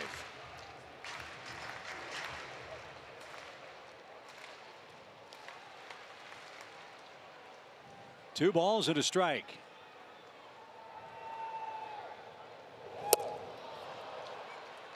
There's that 2-0 breaking ball again, Jeff. He's done that a couple of times. Yeah, it seems to me, especially with righties, that's his go-to pitch right there. He's got to make a pitch. He's coming slider. And you saw him on the 1-0 to Charlie front door him with it, too. Kurt Suzuki's grabbed a bat. He'll be the pinch hitter for Biddle. Assuming we get there, the pitch. Strike 3 right down the middle. 18 in a row are retired. And it will be Kurt Suzuki. Biddle, remarkable work. 3 innings. 1 hit. No runs. 8 strikeouts. 2 walks and a hit batsman. So let's see if Kurt Why not? hammers a hanging slider. Might as well see a guy that hasn't been involved in 13 innings. Yeah. That leaves Braves with Peter Borges. The Nationals have their backup catcher, Severino.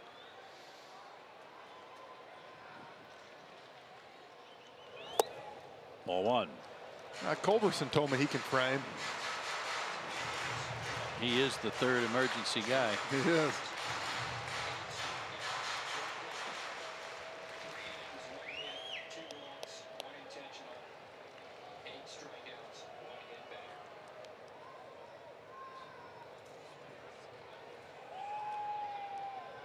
Swing and a miss.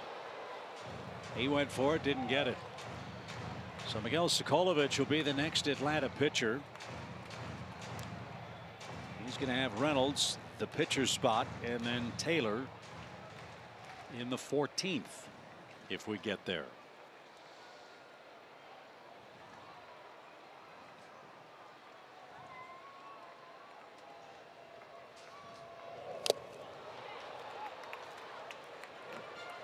Hurts right on him. Maybe a hang him a slider right here after throwing a couple of heaters by him.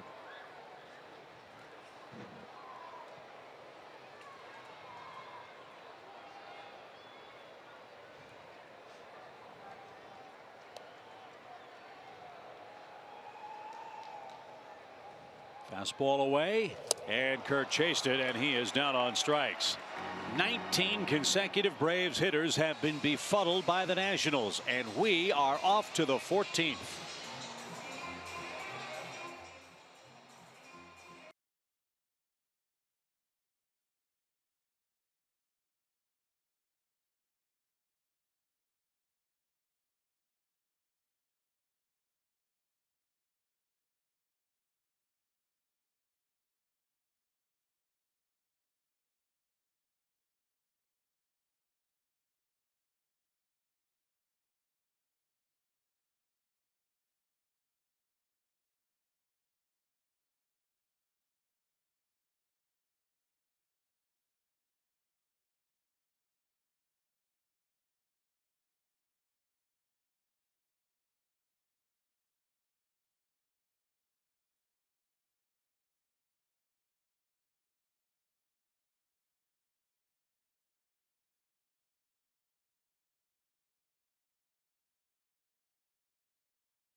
Pitch for the Braves.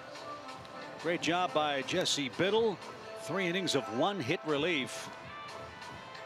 And Sokolovic is on the Atlanta 25-man roster for the 3rd time.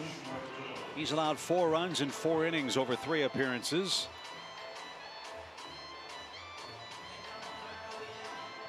And after being outrighted on April 26th, he pitched to a 1.53 ERA at AAA.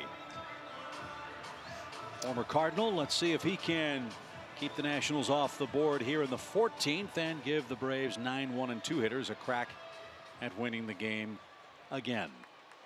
I'm out of space. I'm done. Done? Done. I got room for 1 more inning.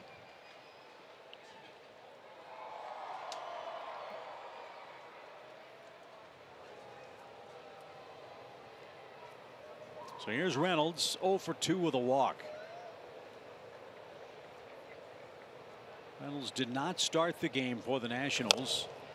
Former Brave Matt Adams did, and after he fouled a ball off his foot and completed his 4th inning at bat, he hobbled straight to the Nationals clubhouse. I've not heard an update announced on Matt Adams, but if he left, it had to hurt. That was the top of the 4th. That was 10 innings ago. Yeah.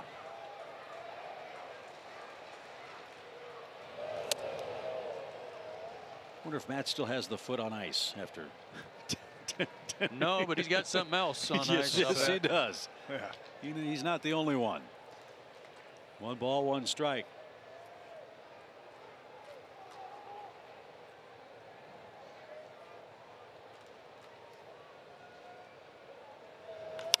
Lifted towards center, but not deep enough.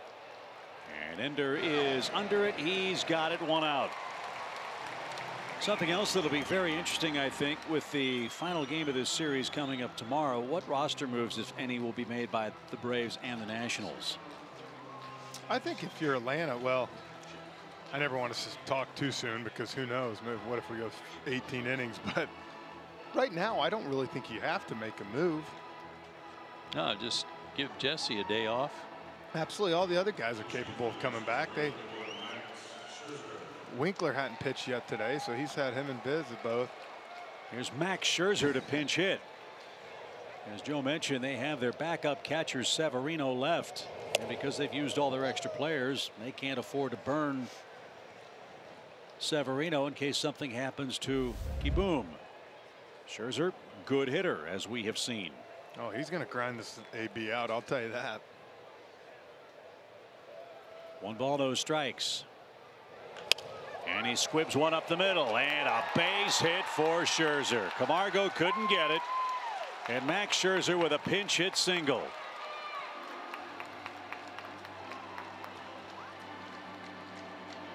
And everybody in the Braves dugout is saying to Max Scherzer, how come you can do that and we can't?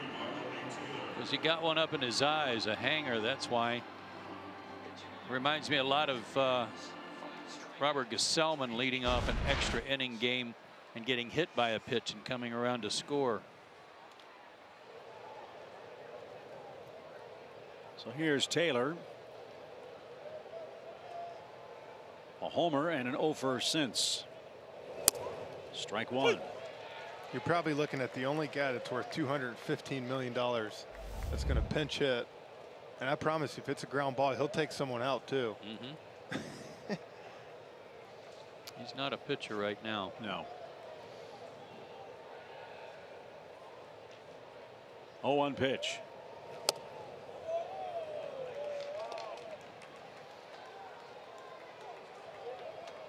Still a darn good crowd here. Yeah.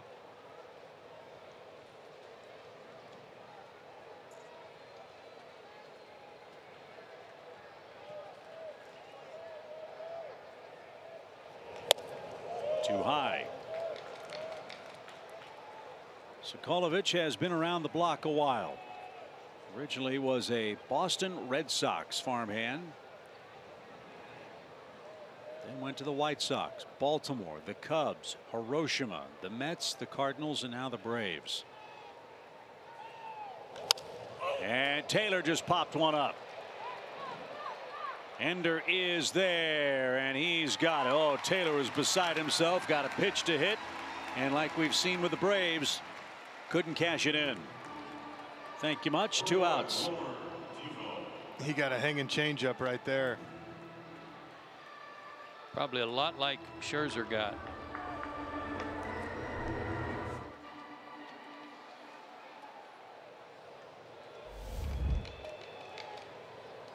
Defoe with an 0-5 so far today. And a strikeout his last time up. The pitch is up and away. That hit put Scherzer over 300. Did it really? He's at 310 now. Is he really? Yeah. It sure did. And as much as this guy pitches, we know he's got a lot of ABs. Well, when your batting average is a lot higher than your ERA, you are having a year. That was his 29th at bat, and he's got 9 hits. 1 ball, no strikes. Fly ball headed for the gap, and that is trouble. Scherzer around second. He's on his way to third. Ball up against the wall. Ender got to it quickly. Here comes the relay. It's past Ozzie. Camargo's throw to third, off target. It ricochets off the front of the Nationals dugout.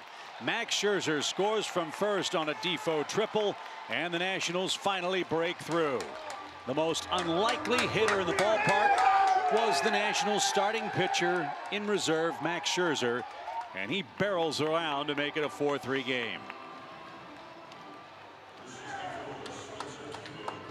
And the good thing for him is that with 2 outs, that was center cut. With 2 outs, he didn't have to hang around to see if anybody might catch it. He could just go. And how big a play is that for Scherzer, who's not pitching in this critical series with the Braves and Nationals, but he makes an impact today. I'll tell you on that replay right there, if Ozzy's able to come up with it, guarantee you Dave Martinez would have been holding his breath at home. And a base hit by Kaboom. That brings home Defoe. And as we see so often, once somebody gets that big hit, it's almost like the pressure's out of the soda bottle and the hits come pouring out. It's now a 2-run Nationals game.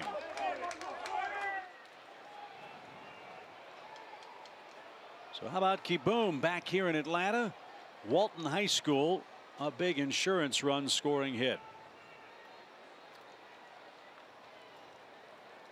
Yeah, it's huge getting that second run.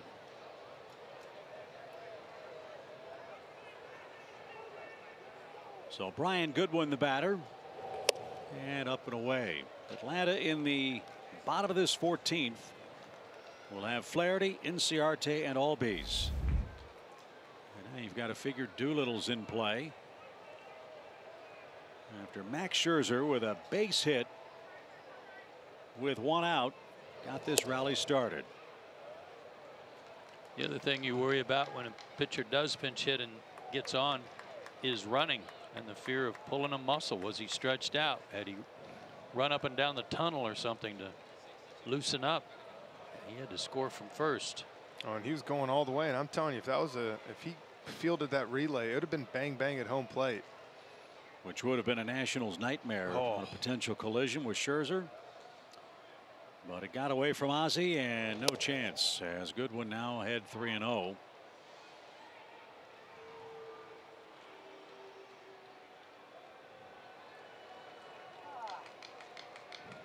So a big 2-game swing perhaps in Atlanta. And ball 4. Sokolovic has allowed 4 base runners in this inning. And Chuck Hernandez is going to visit. First and second now with 2 outs. There's been no sign of Dan Winkler or Arodys Vizcaíno today. Neither one has been up and warmed up. And no one is throwing in the bullpen. And that's something else, Joe, that Brian has said on this homestand with the number of games coming up, that doubleheader with New York, the scarcity of off days of late for the Braves. As he said, some of these other guys in the bullpen are going to have to get some critical outs. And at least today, Sokolovic hasn't been able to do that. So here's Turner, 0 for 6 with 5 strikeouts.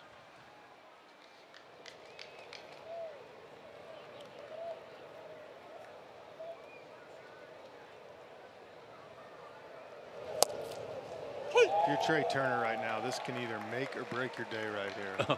Yeah. I mean, you've had a bad day. You got a chance to turn it into a so-so bad day, but you also have a chance to turn it into a nightmare. No balls and a strike. Washington breaks through with 2 in the 14th.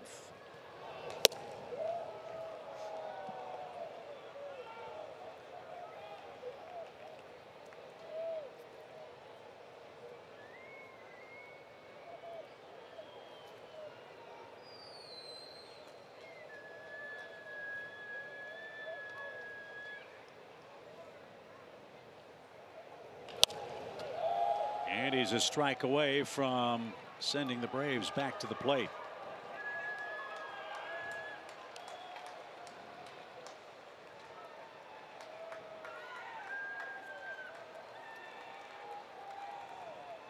I can promise you that Turner will be swinging. He's not going to leave it to chance. Yeah, going down looking here. No. Runners lead, 1 ball, 2 strikes. Kaboom, the catcher, the lead runner. Here it is. And a bouncing ball to third. Step on the bag ends the inning. And Washington breaks through. It was an unlikely hero for the Nationals. Max Scherzer hasn't pitched in this series, but he leads off with a hit and scores on a triple to put Washington in front.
And Doolittle has a whole lot of left-hand hitters coming up as he tries to save this one for Mr. Miller, who pitched 4 innings of 5 strikeout hitless relief. This is another one of their pickups late last year in their effort to win the division and hopefully go on deep into postseason. And he's got good stuff. They got him and Madsen from the Oakland A's. Mid to upper 90s fastball and an occasional changeup and slider. So it won't be Flaherty, but it'll be Peter Borges leading off for Atlanta. A right-handed batter. And Doolittle's first is caught on and skied toward left. Goodwin, though, is going to have room on the track. And 1 pitch retires Peter, 1 away in the home 14th. That's 20 straight Atlanta hitters set down. Think about this, fellas. Madsen, Solis, Kelly, Kinsler, Miller, and now Doolittle have pitched 7 1/3 innings of perfect relief. Perfect. No base runners. Last Atlanta base runner was Culberson in the 7th. And right here between Ender and Albies, one you got to get on right here and just get Freddie up and give yourself a chance. I don't know if that's taking a couple or.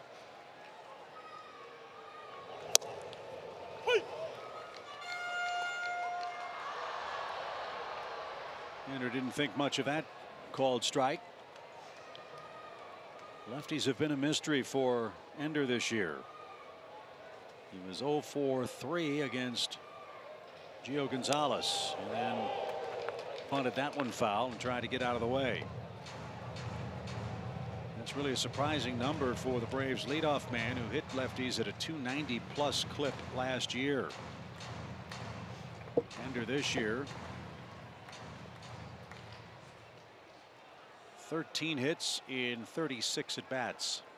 That's not right. Hold on a minute. Against lefties, the pitch. He's up and away. Ender is 13 for 64 against lefties. I beg your pardon. And behind the count here, a ball and 2 strikes. Doolittle loves his heater.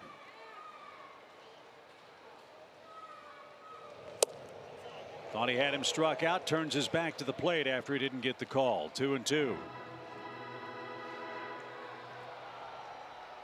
Nobody's been too fond of Adam Hamari's strike zone today. No, but that ball's off the plate, I thought. I thought that was the correct call. Doolittle, extreme first base side of the rubber, brings it. And a fly ball smacked towards center. Taylor retreats, and he'll gather that in shy of the track, and the Braves are down to their last out. Ender put a good ride on that one. Put a good swing on it. Need Ozzie to get on.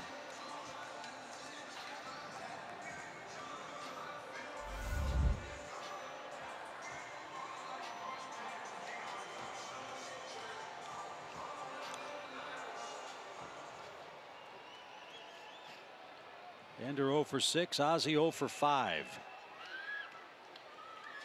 And Doolittle ready, and almost hit him. It's real easy from the broadcast booth or your living room to say, just lean into one at 94 or 95. That was close. 1 ball, no strikes. Fly ball center. Taylor is back, and that is going to do it. The Washington Nationals come back from a 3-2 deficit and beat the Braves 5-3, their first win of this series. It's now another half-game lead in the Eastern Division race. Defoe with the big hit. The bigger hit, though, guys, Max Scherzer, who pinch hits and scores the go-ahead run. Wow, what a game. Atlanta's last 22 hitters set down in order in 14 innings today. That's the story of the game. Didn't get a base runner for, what, the last 5 innings? 2, 3, 4, 5, 6 innings. Both bullpens pitched good. They just outlasted us a little bit longer. So Washington wins it. Miller the victory. Doolittle the save. Sokolovich takes the loss. And Game 4 is coming up next. So is Braves Live. It's presented by Xfinity. We hope you'll stay with us.